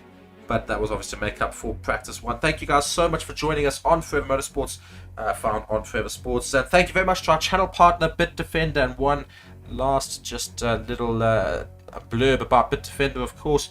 Want to go through it. It just says, if you don't want to be tracked, then I would recommend checking out Bitdefender's anti-tracking extension. The anti-tracker extension blocks trackers that collect your data and allows you to view and manage this information on each website you visit. If it keeps your browser data private and enhances performance by loading web pages faster. If you want to learn more about Bitdefender's anti-tracker extension, then please click on the link in the description or in the chat. So yeah, thank you once again to Bitdefender.